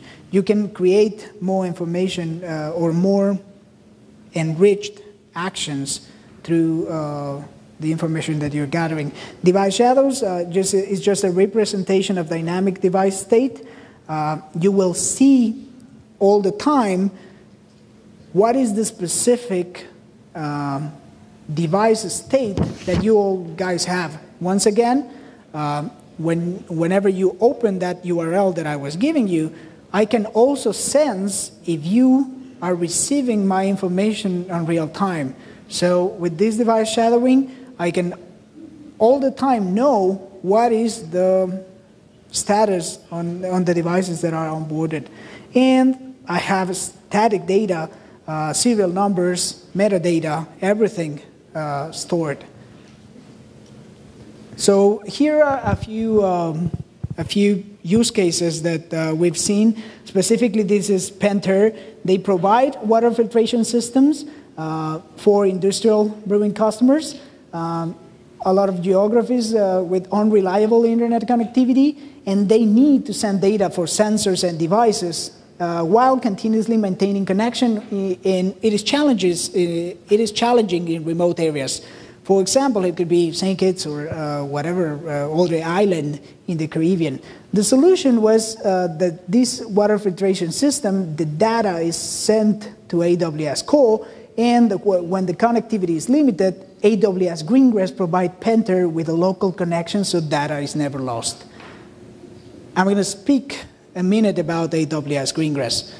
Do you remember that I told you that you have to store data whenever you do not have connectivity to push the data to another place? So our IoT core can be implemented inside the devices. It either can be a specific device like a watch, or it can be a server or a laptop machine. You can install AWS inside that. So all the things that we spoke about earlier and about the registry, about the device locator, and the gateway, it will all start in the same device. So in the same device, you can start storing the information, or you can give context to that information in the same device, and you can take action while you are in the same device without internet connectivity. So once again, very important, although it's called Internet of Things, you do not always need internet for doing Internet of Things curiously. The impact is that Penter can make decisions in near real time that impact the health of its devices. Also, the health of the fish, which in turn results in better yields, prevents the spread of diseases, and lower costs of operations. Of course, trying to track fishes in a fish farm, it will be very complicated if you don't have the access to the internet and you don't have the access to widespread analytic systems. But how you do it is as easy as putting a control inside the device so the device can work itself. So the IoT architecture is, I was telling you, they secure the devices specifically. They use the gateway. And how do I extend this capability to the edge? This is the use case on Penter. We use Greengrass. This Greengrass extends the IoT into the devices so they can act locally on the data they generate while still taking advantage to the cloud. We have edge, and we have the law of physics, law of economics, law of the land, and then we push it onwards. We extend everything that AWS is capable of doing in the cloud, but into the device. We have local messages and triggers. Whenever the device has understands their own needs, it can trigger messages without going into the cloud. You can have them directly on your devices. You can take local actions. Once again, this is another AWS service, but we can do Lambda functions. Lambda functions is a specific programming service that you can code, and you can trigger that code, and that code would do whatever you want inside the device without going into the cloud. Then you have data and state sync with local device shadows. You have the AWS grade security inside the device without going into the cloud once again. Local resource access. Of course, most of these devices hold their own storage, hold their own processor power, so you can make use of those things inside the same device. You can also do machine learning inference. When you use Greengrass, you get part of our services on machine learning. The most important product that we've launched in this regard is the Deep Lens. I'm going to show you a video of Deep Lens now, but it is a video camera that inside the video camera we have Greengrass, and Greengrass have machine learning capabilities, so you can build on top of that video camera some workloads that use machine learning while capturing video and take decisions in the same video camera without having any internet, without having any access to other information things. So let me just, I'm going to get the video just a second.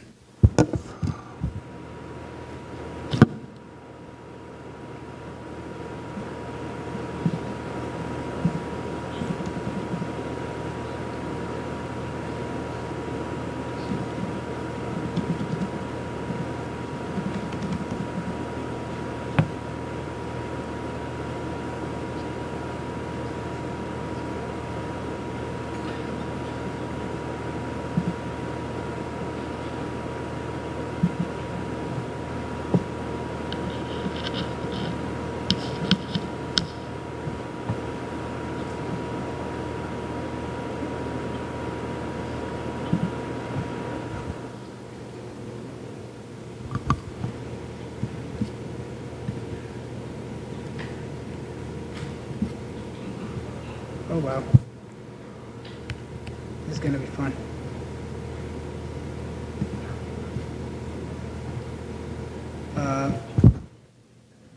Is there a way that we can get audio out of here or no? There's not going to be a way? Oh, fun. Yeah, but as we are using HDMI, the audio is going through the HDMI. I don't think it is. I don't think it is. You can change the machine. Yeah, you're not getting. Oh, I hear what you're saying. Let's see. Did you get here? We can switch. We can switch between. We can switch the audio output. Yeah. I don't know. Any mark? Settings. Okay. Where's your settings? All right, right. You see output, good output.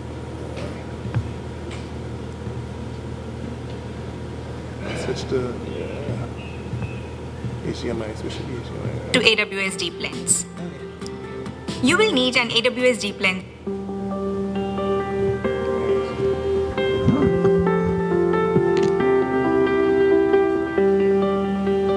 Hi, I'm Jyoti Nukula from Amazon Web Services.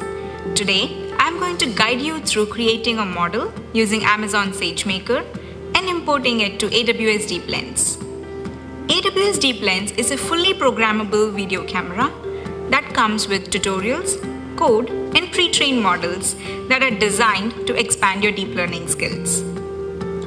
In this tutorial, you will learn how to set up a SageMaker notebook instance, import and configure an external notebook in SageMaker, and then import the SageMaker model you created into AWS Deep Lens.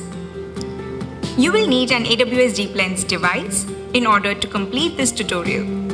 You can order now on Amazon.com. In the first step, let's enter into the Amazon SageMaker console. Open the AWS Management Console in a new browser so you can keep this step-by-step guide open. When the screen loads, enter your username and password to get started. Then type SageMaker in the search bar and select Amazon SageMaker to open the console. Next, let's set up a notebook instance. Launch an Amazon SageMaker notebook by selecting Create Notebook Instance. Provide your notebook a name, for example, Hot Dog Detection. Let the notebook instance type remain ml.t2.medium. Select Create a new role, and in the Create an IAM role pop-up, choose any S3 bucket and select Create Role. Back on the Create Notebook instance screen, select the IAM role that you just created and then select Create Notebook Instance. The other values for VPC and KMS are not necessary for this simple tutorial, but should be used when you are using a real private data.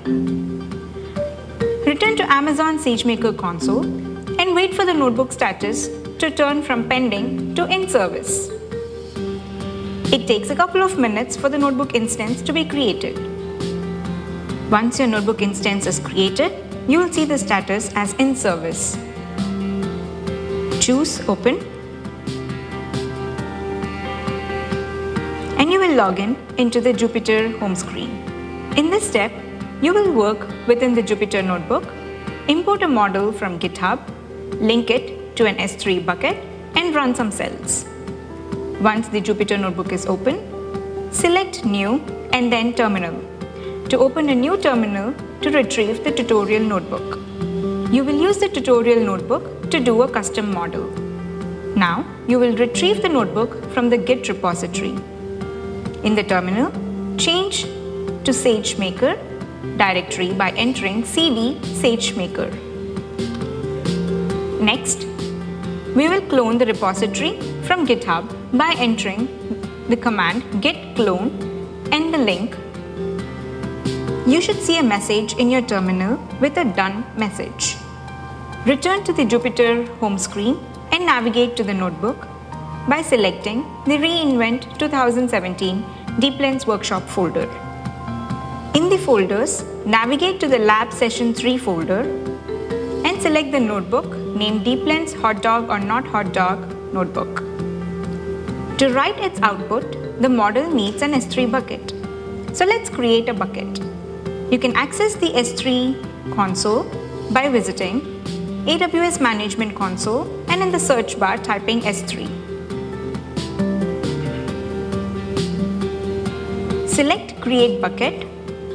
Name the bucket with the Deep Lens SageMaker prefix to allow AWS Deep Lens and Amazon SageMaker to access. You can also append the prefix with your name for uniqueness. Under Region, select US East, North Virginia to align with the notebook region and select Create in the bottom left corner.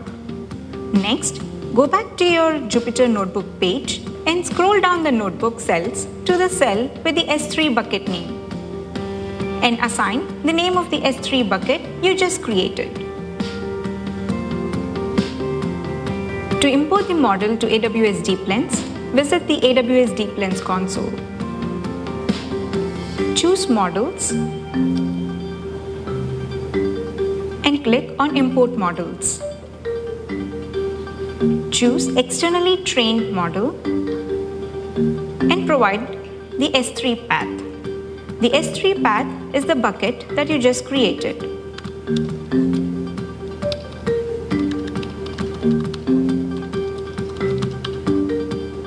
Provide a name for the model and choose Import Model. To verify the model import, navigate to the Models page. The newly created model should appear in the list of available models. The model is now ready to be included in a project and deployed to your device. Congratulations! You have created your first model using Amazon SageMaker and imported it to AWS Deep Lens. You can now include this in a project alongside an AWS Lambda function and deploy it to your Deep Lens device for local inference. Thank you for watching.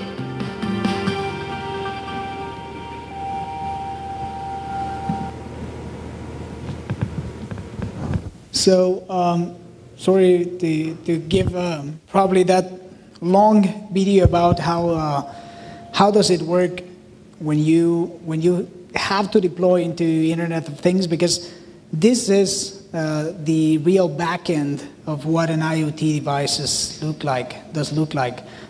You need to do several steps before uploading information to anywhere, and this is the kinds of things that you need to know. Specifically, we're using the AWS capabilities. As you saw, you have to extend some capabilities coding into the devices, and you do it through one of these software programs that gives you the capabilities of doing everything inside the device. So you have these local triggers, messages, local actions, data and state sync, and you have security, local resource access, and machine learning inference specifically, and protocol adapters, over-the-air updates. So I'm gonna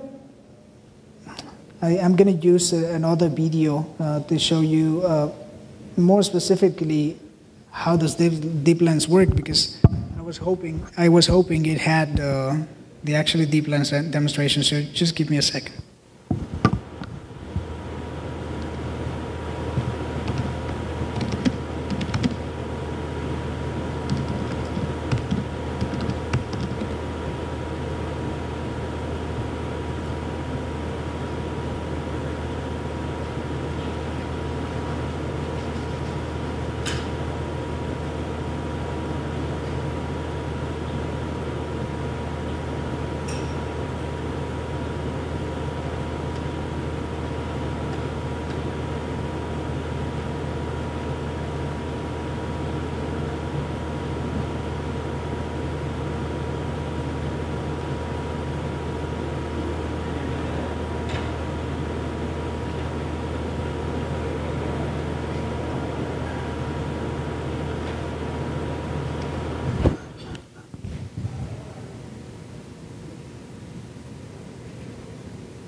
So yeah, I found a better video about it.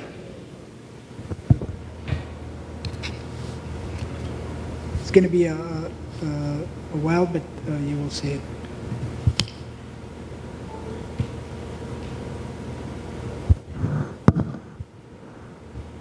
Once again, I have of AI at places I've worked and studied in the school. So today we're going to talk about the AI concept of perception. This is an image from my Nest Cam. This was it telling me that the grass was moving. This is me telling me that the grass is moving at night. This is telling me that the car drove by, another car, and at least this one was semi-useful because it told me about a UPS truck. And this one's me going out to take out the trash. Not super useful. At least this one, it found my daughter running outside with me. So I thought, I got a hold of this Amazon Deep Lens. How many of you, has anyone gotten a hold of a Deep Lens? No? One. All right. So they gave them away at their conference last year. It's basically a computer with a CPU, a GPU, and a 4-megapixel camera attached to it that streams video, and it runs Debian. And it runs Amazon Greengrass, which lets you run Lambda on it. So it's pretty cool. When you set up your camera, it's still definitely not ready for prime time. You kind of have to be a hacker to make it work.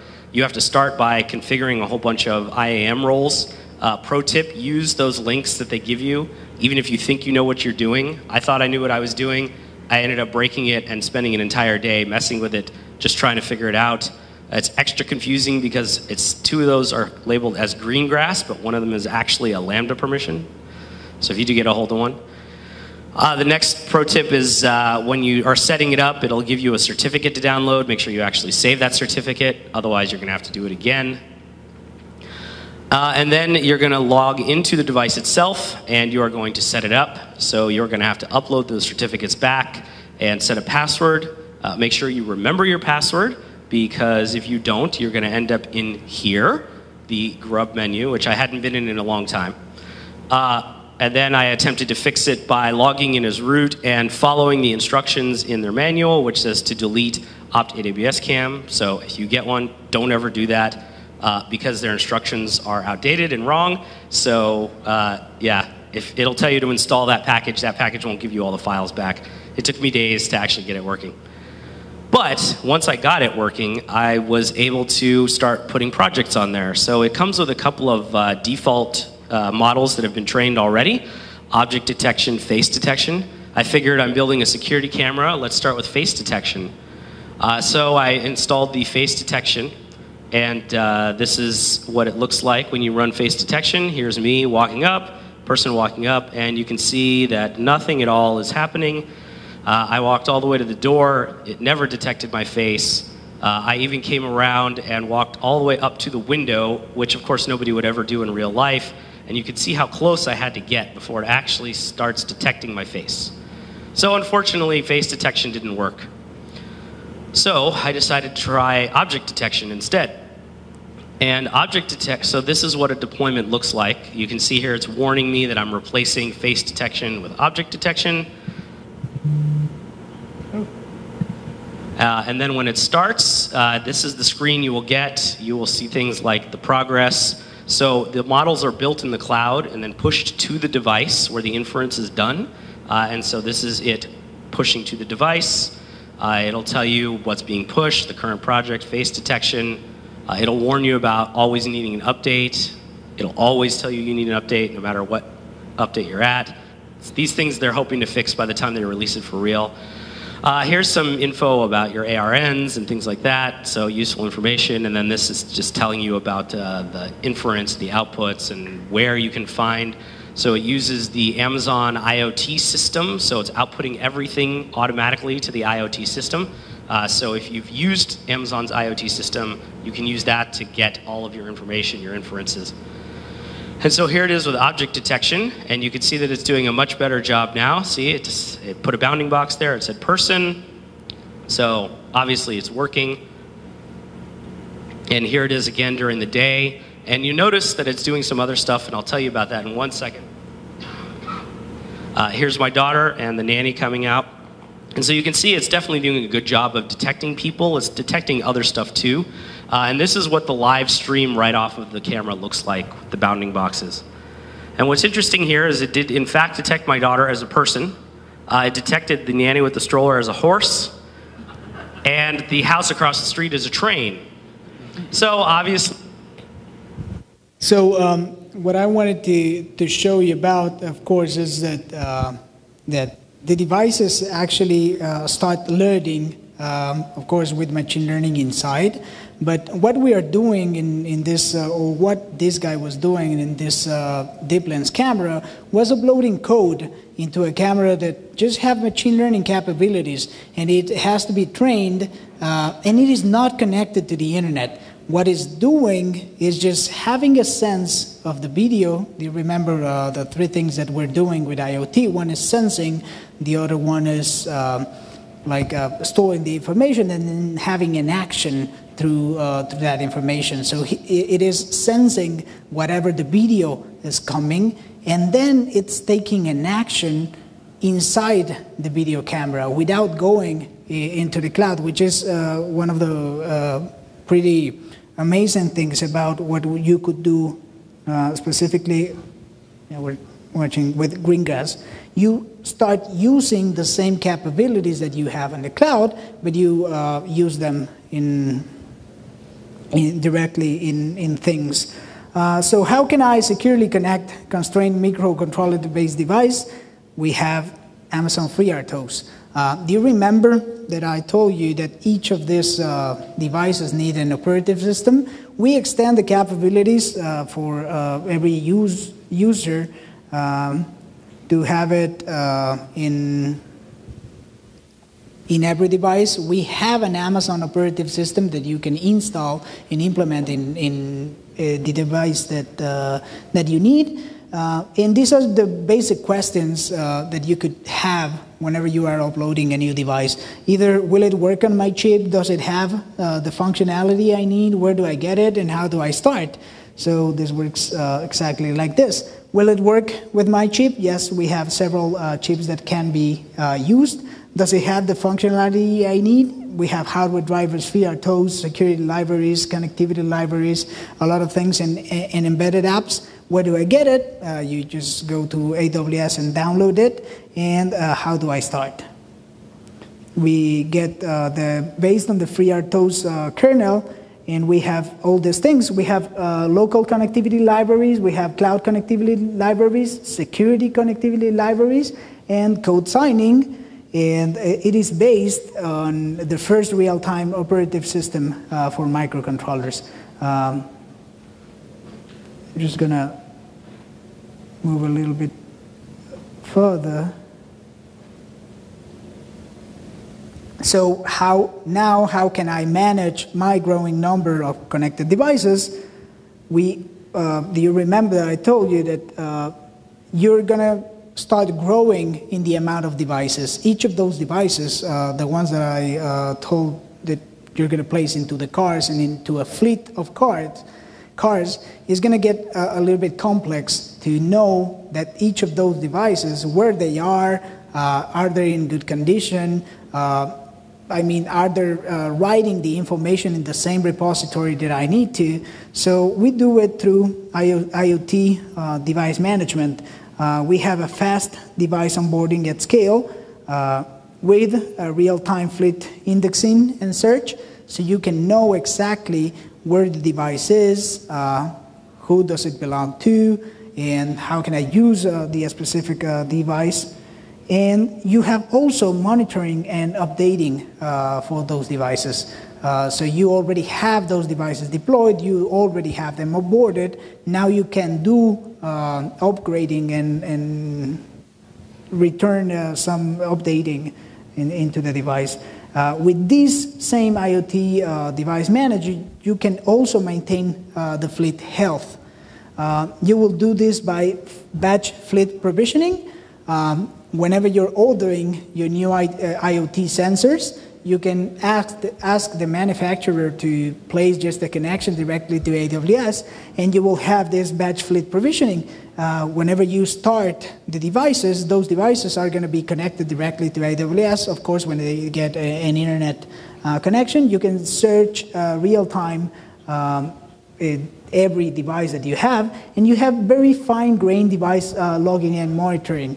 This is very important because you have to know specifically which device belongs to who. In this case, it's fairly simple to say that my watch is connected to my Garmin account, but in the case, for example, the government that has, I don't know, sensors for flooding detection, or sensor for atmospheric pressure, or sensors for traffic, or other things, you have to be very careful of where that device is and what is the monitoring that you need to give it, to give the device. And you have, of course, over-the-air updates with this management.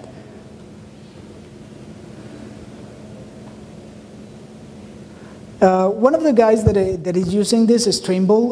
They integrate a wide range of positioning technologies, GPS, lasers, other things. And Trimble specifically needs to provision and manage a diverse range of connected devices.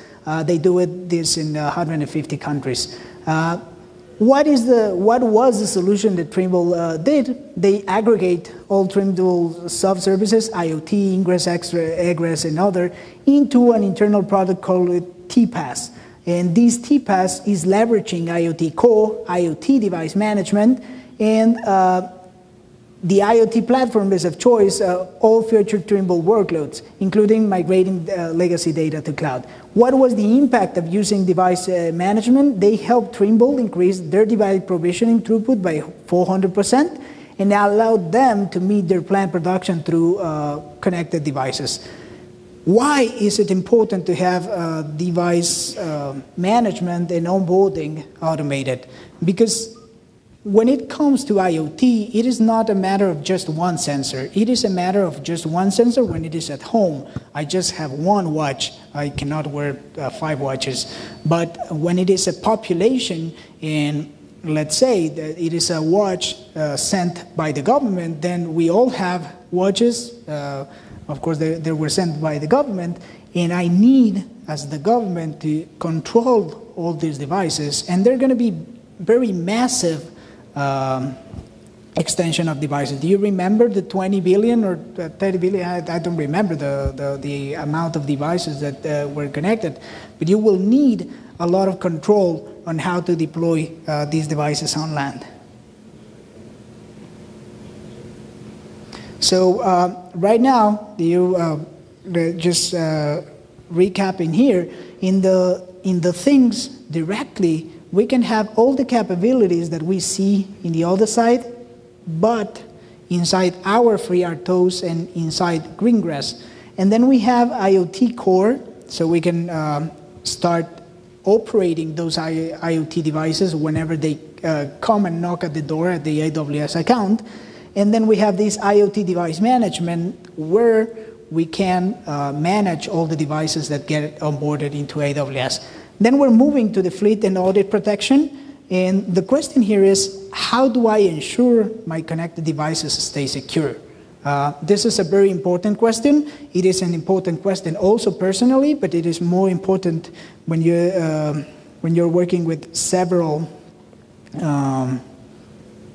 production environments. So this is where we use the IoT device defender. You keep your fleet secure. You use audit device configurations and define monitor device behavior. Why is this important? Because just as I told you, one of these devices may be injecting different information or malicious information that we do not need or we do not want in our analytics.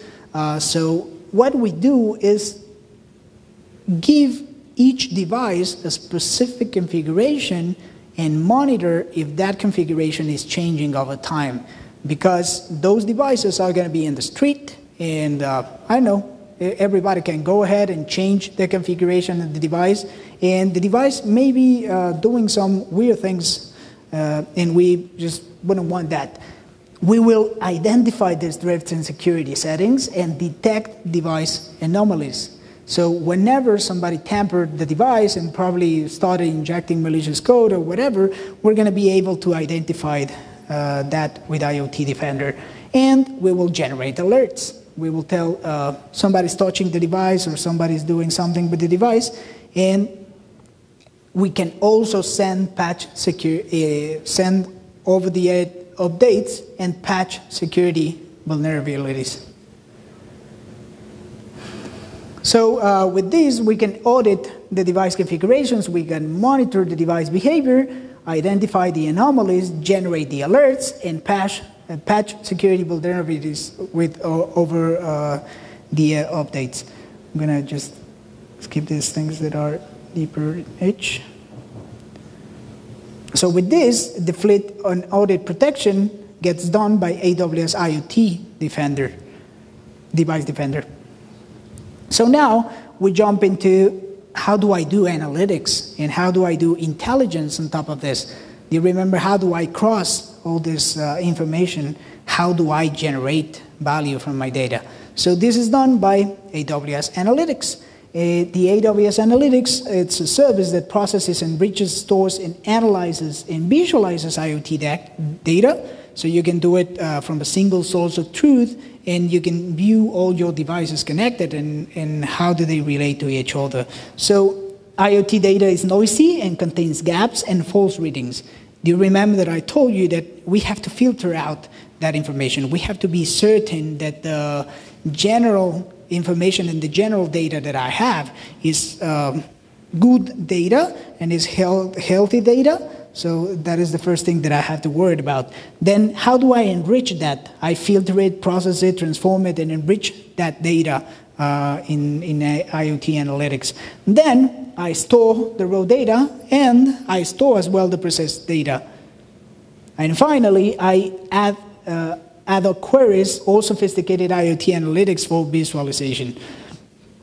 So we have channels to gather all the information, either if it is good information, bad information. Then we have pipelines that store the good information into where I want it to be stored, and then have end up with data sets and then Jupyter notebooks and templates to visualize the data.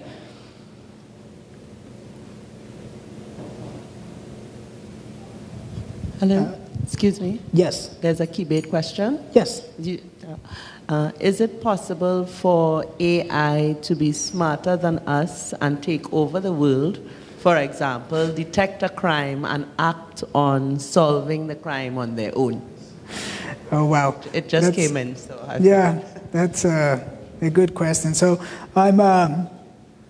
personally, I'm a very good fan of Isaac Asimov, and I've read a lot of his novels, and I don't know. That is a question that I wouldn't be in the position to answer, but it's funny anyways, right? I'm sorry. So catching it all up, I was telling you about Internet of Things, and we were speaking about a lot of devices that already exist within our lives. I was just telling you about my watch, but I told you about my house lock, and even smart speakers, and we all have smart TVs at home, or I don't know, smart light bulbs, so a lot of things.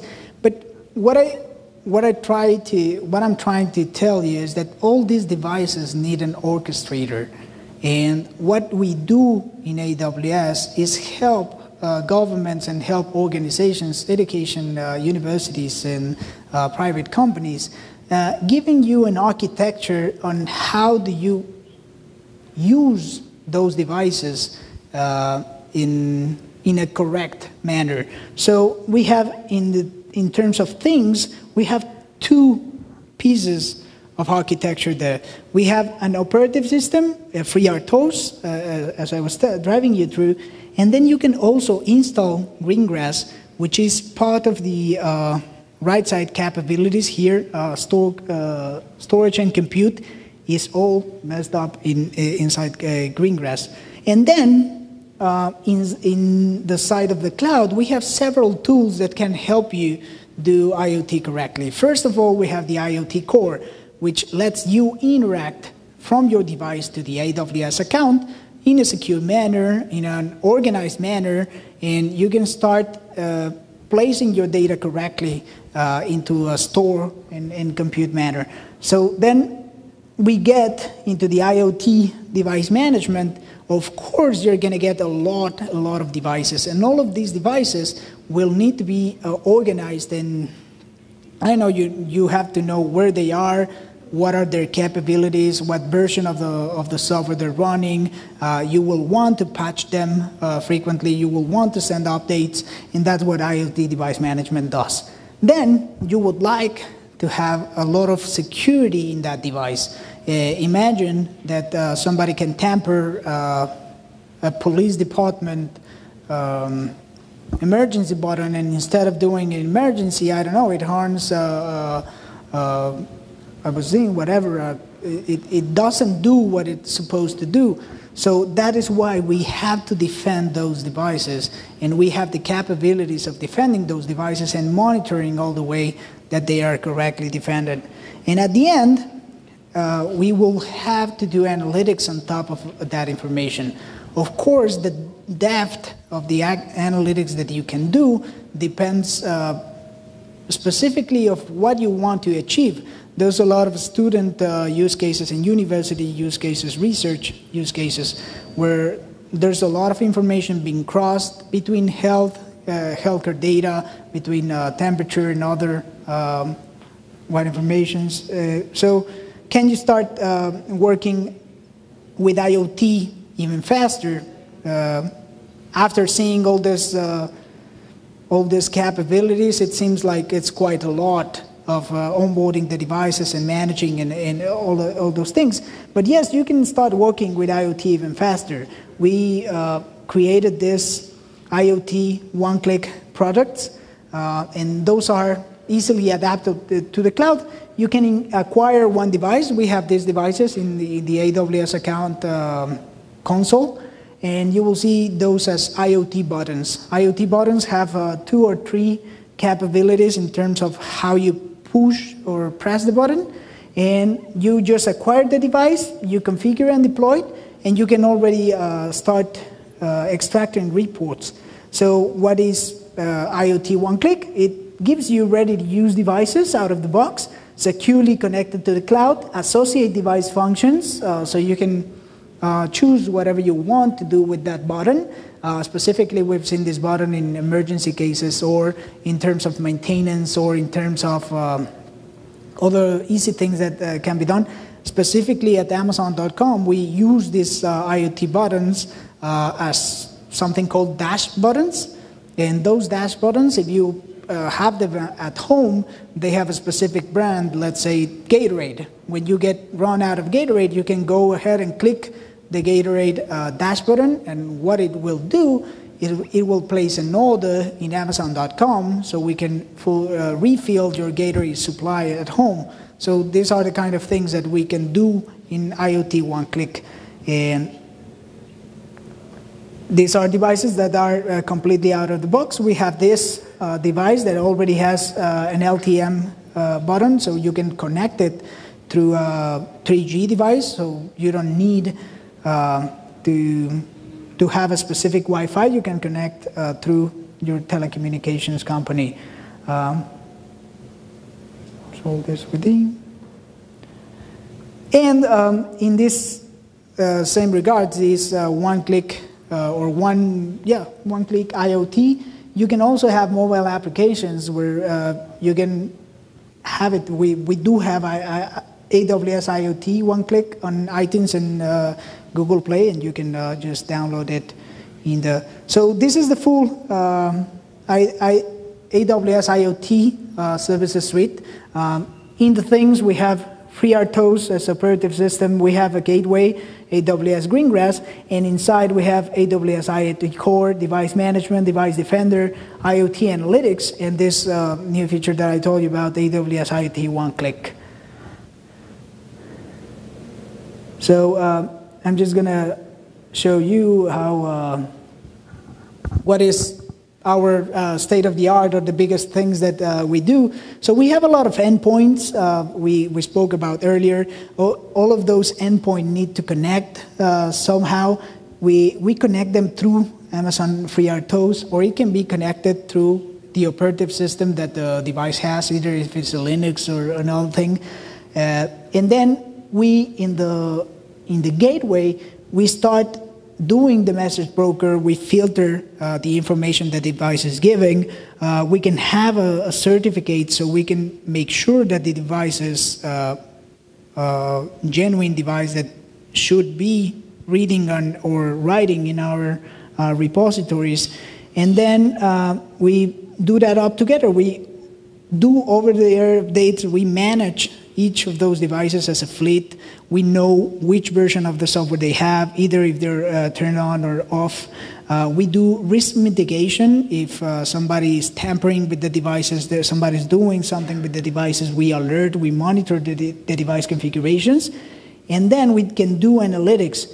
All those analytics can be pushed into corporate applications. So for example, once again, in the predictive maintenance, we have a car that is doing round trips all the day, and we know that that car is, I don't know, hitting the 80,000 kilometers number. And of course, we want to change the tires. And if we are a government, we can plan accordingly to have budget to change the tires. So with that predictive maintenance, we know that probably in the next few days, we're going to need to have budget to change those wheels. So that's why we connect this all over to enterprise applications. So at the end, we build IoT solutions through our good friends. We have an AWS partner ecosystem that actually goes along all the Internet of Things. We have a lot of partnership with silicon chipsets and modules. We work with Texas Instruments and all the chipsets that already can upload FreeRTOS, our operative system. Then we work with several gateways. We work with OEMs. We have ISV, independent software vendors, that are doing things on top of IoT devices. We have system integrators that are doing, Indra, for example, is doing a lot of things with this landscape in IoT. And of course, network connectivity at the end is what can be done. So now that you can know the state of everything and can reason on top of that data, once again, what problems will you solve? You already have the devices that are measuring things. You already know that those devices are being secured, are being managed. You can deploy them at the mass scale. You don't need just one device. You can do hundreds, billions of these devices, and you will be able to manage them correctly and make them secure. So now that you have all that information, what problems will you solve? So this is the presentation. I hope it wasn't that deep technical. I know it was technical because it gets pretty technical when you go, when you deep dive into IoT. But that is, thank you in this presentation.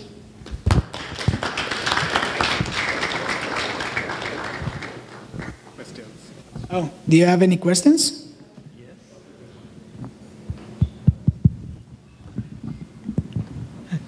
Thank you very much, Luis. I see it looks like it could be a day-long presentation based on all the things that you did not really get so very deeply into. Maybe we could, if we could talk a bit about the security of the thing. We always hear about the Internet of Things having security concerns because people deploy devices without adequately securing them, without changing default passwords and stuff like that. This thing has the Defender type functionality, but who applies that? Are you still depending on the user to apply that, or does Amazon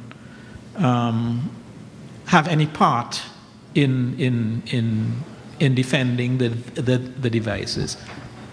Okay, so both. We can do both.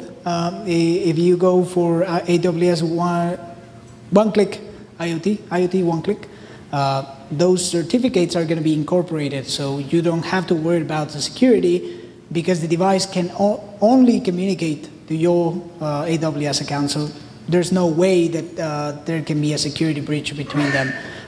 In the other case, there are several devices. I'm going to just go here.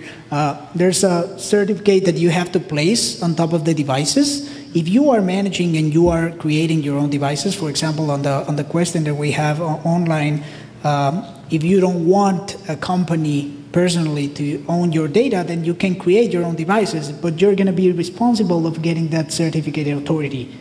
That certificate goes inside the edge device, and that certificate also goes into the inside of your IoT core.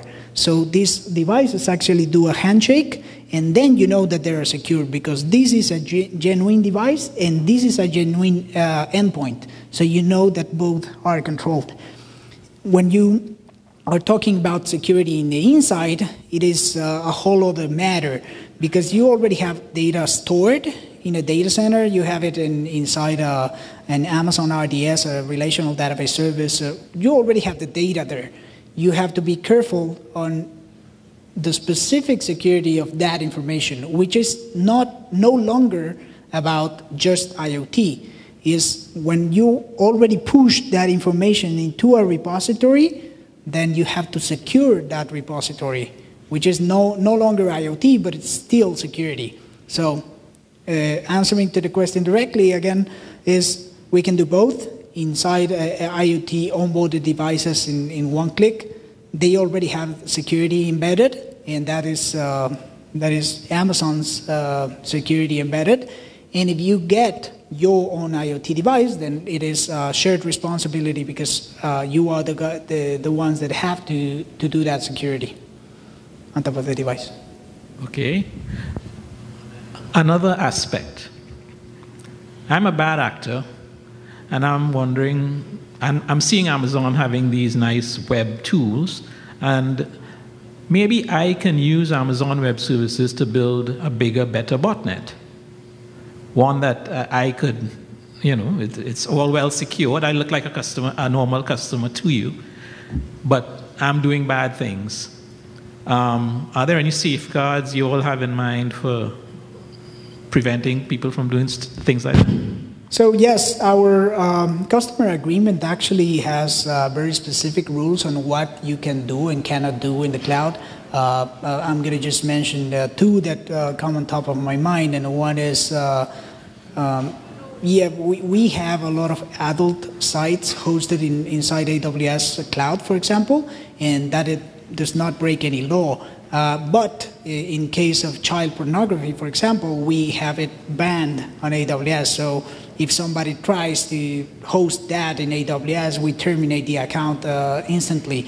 That is also the case when people use AWS Cloud to do terrorism and other things. So yes, we are aware that our cloud can be used to malicious things, but our customer agreement tries to eliminate those and gives us the warranty that we can terminate those services whenever we want.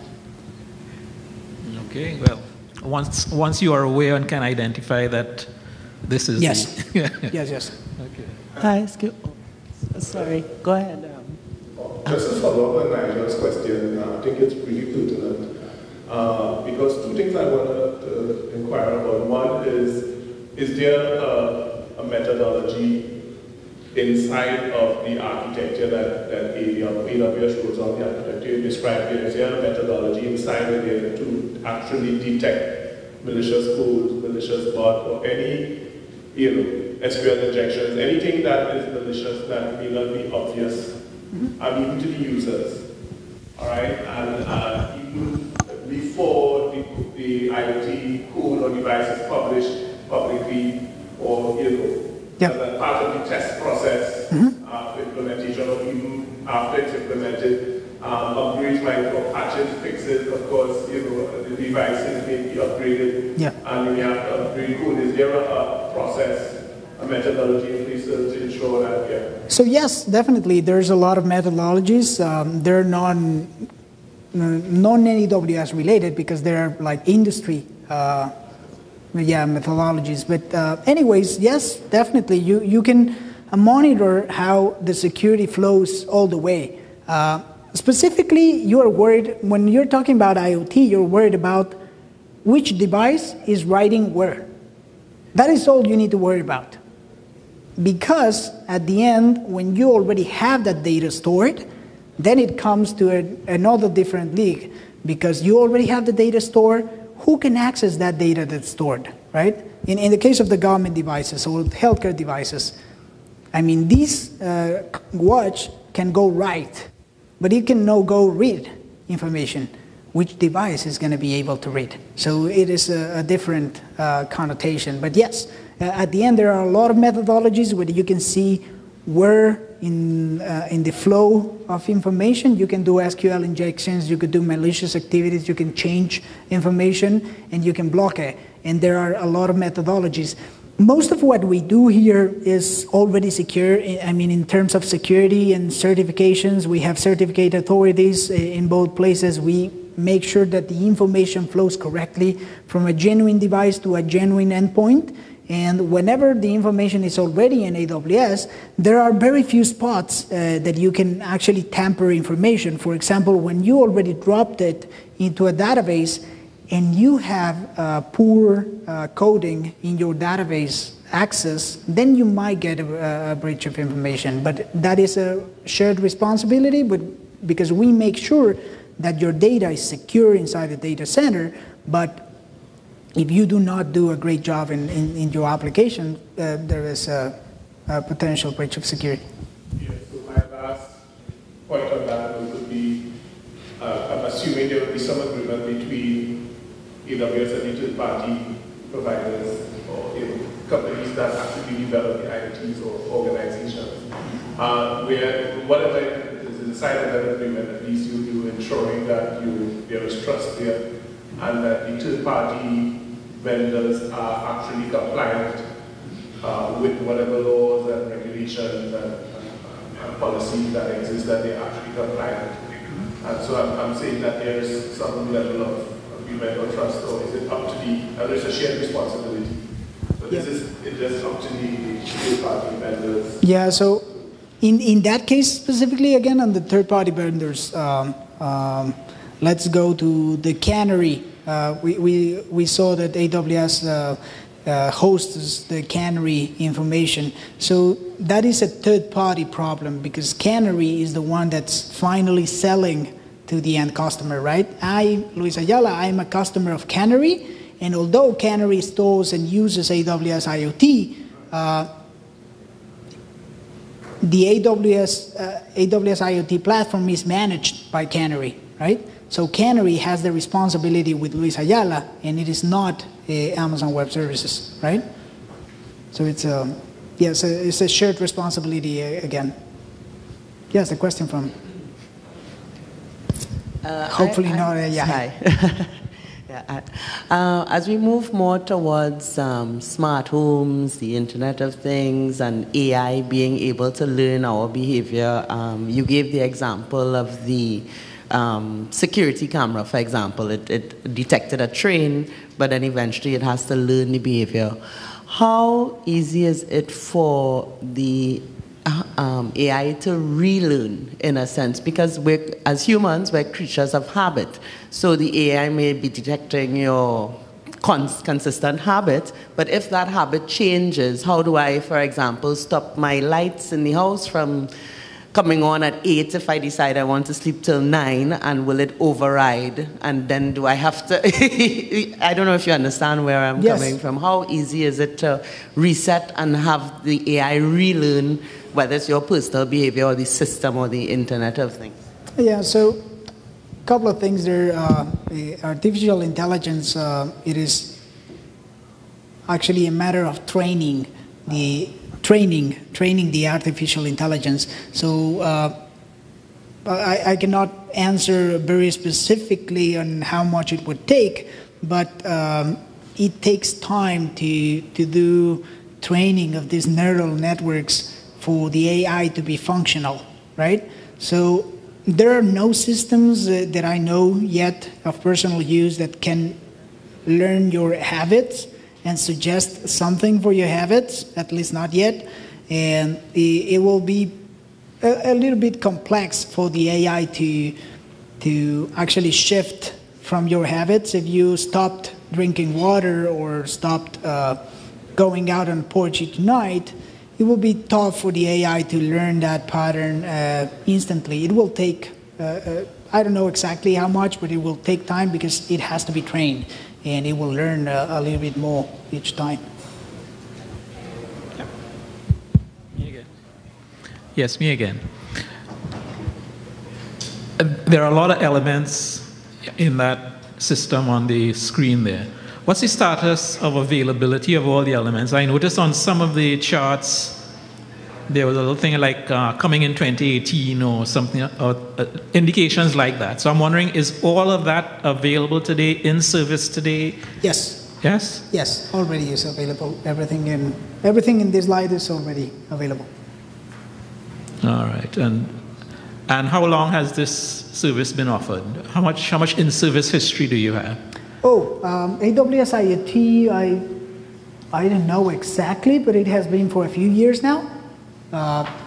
There are some features that have been implemented on top of AWS IoT. Initially, these old pieces were just AWS IoT, and when we started building some features, we started dividing between AWS IoT Core, Device Management, Device Defender, Analytics. I know that the AWS IoT has been around for a long time, but I can tell you that FreeRTOS was announced last reInvent, which was on November last year. In this division, Greengrass was also announced there, and the division between device management, device defender, and analytics was also announced in the reInvent, but sort of the capabilities already existed. We just went deeper into functionalities. So it has been a few years already around. Okay.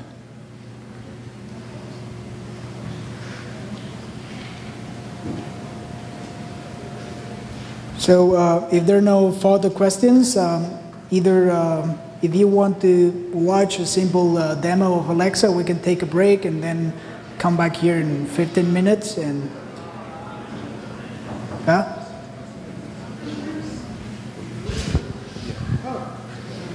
Oh, so let me just go ahead and show you what Alexa can do very fast. So you know that IoT is not only devices, but it's also voice now, and it's part of, it's an important part of our offering at the moment. So who have seen an Alexa device? Okay. Anybody owns an Alexa device? Good. There's a lot of people. So, an Alexa device, what I'm gonna do here is just show you how an Alexa device works. An Alexa device is, it has a wake word. It's Alexa, Amazon, or computer. At least those are the three that right now are working. And you can interact with a virtual assistant. That interaction is very easy to work with, and you can ask Alexa a couple of questions. Just let me see that we're okay. Alexa, what's the weather? In Ashburn, there's an aerial flood warning in effect until Friday, September 28th, 12 p.m. The current weather is 64 degrees Fahrenheit with cloudy skies. Today, you can look for lots of clouds, with a high of 76 degrees and a low of 55 degrees. So, this might seem very simple, but what it's doing in the behind is doing a lot of artificial intelligence, because it does learn how do I ask questions to Alexa. I can ask what's the weather, or how's the weather, or how's the climate, or what temperature is doing, and I can ask several different ways for the same same answer to come in. And Alexa has been around in and out for a long time already, and now is extending its capabilities so everybody can use it to do more complex interactions between human beings and systems.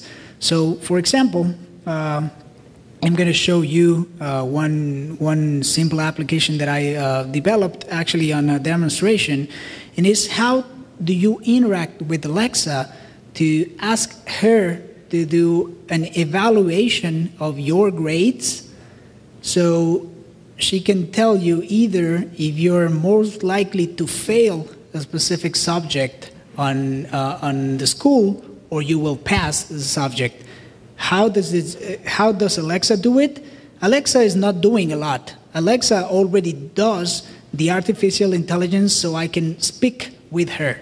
She understands my language. She understands my second English language, because I'm not native speaking, and she still understands however I speak with her.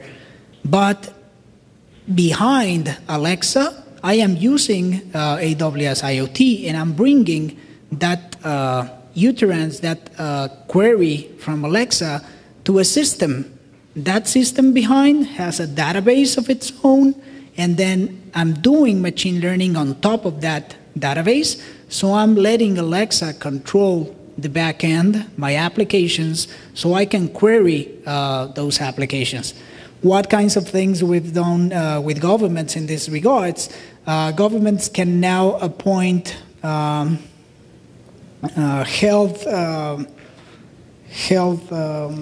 meetings. If you're meeting your doctor, you can ask Alexa to make the meeting with your doctor and close that meeting in a specific date. If you're interacting with your university, you can ask, what is my next schedule?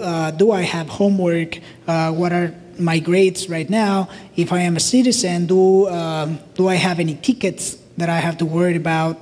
Do I have any tax pending to pay or any other applications? It is very simple to do utterances, that means queries to Alexa, and connect them to backend devices. We can do that all with Alexa. So here's what I did here.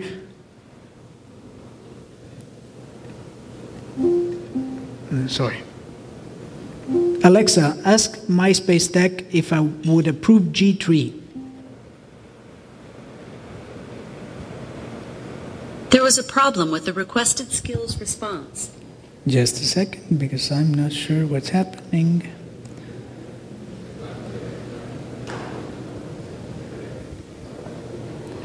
Alexa, ask MySpace Tech if I would approve G3. There was a problem with the requested skills response. So Alexa is not loving me right now. So give me a second here. I'm going to try to figure out what's going on.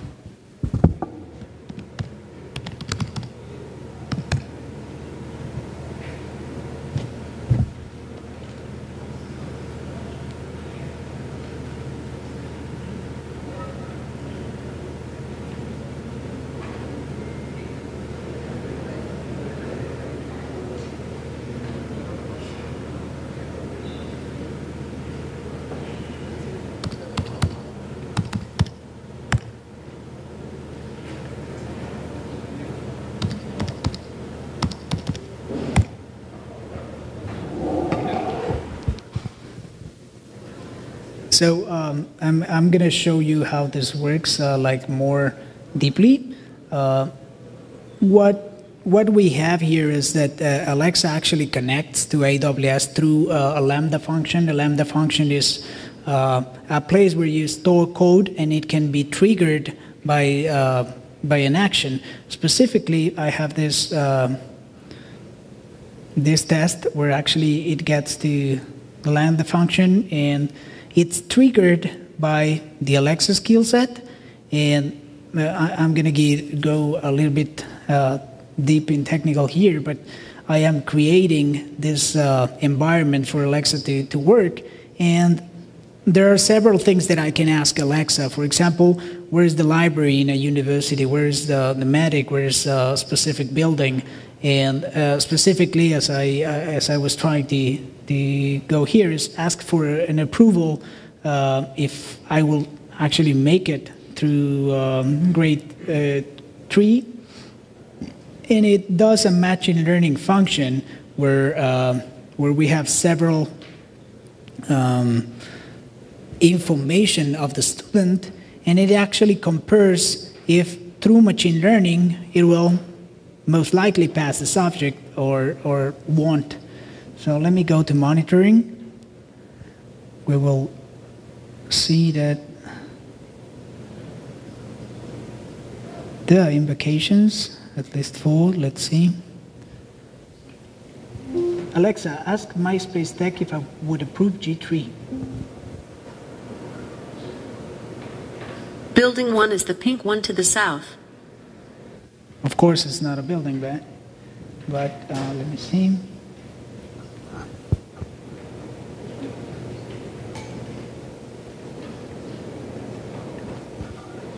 Alexa, ask MySpace Tech if I would approve G3.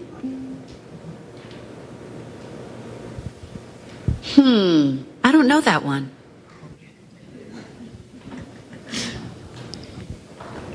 Alexa, where's building 1?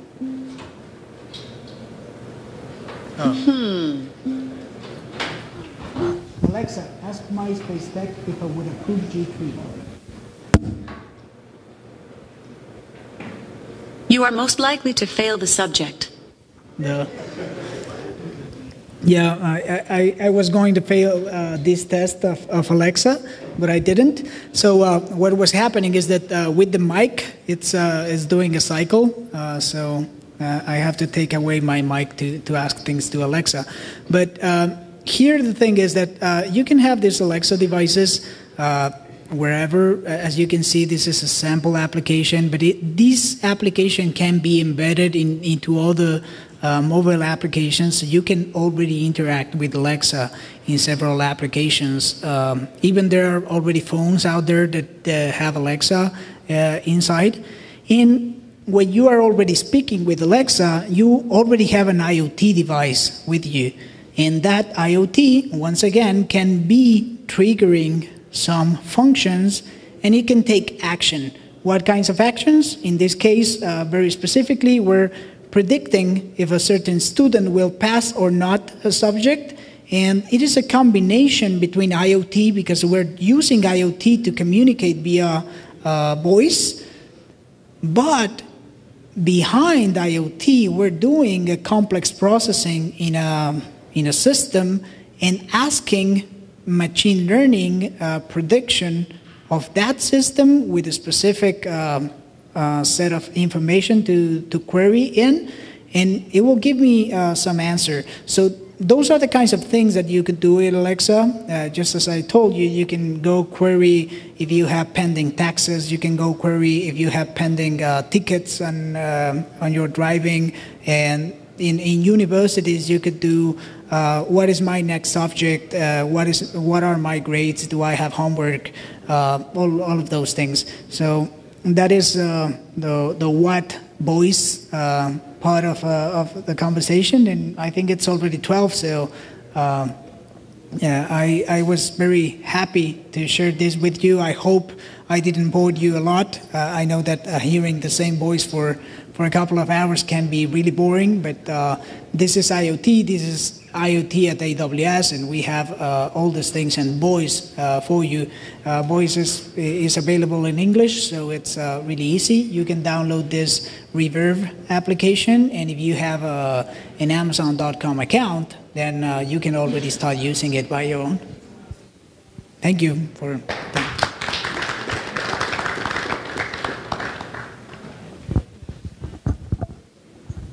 Thank you very much, Ayala. Before Nigel comes and close, just would like to let you know that lunch will be available, in the Sabre room.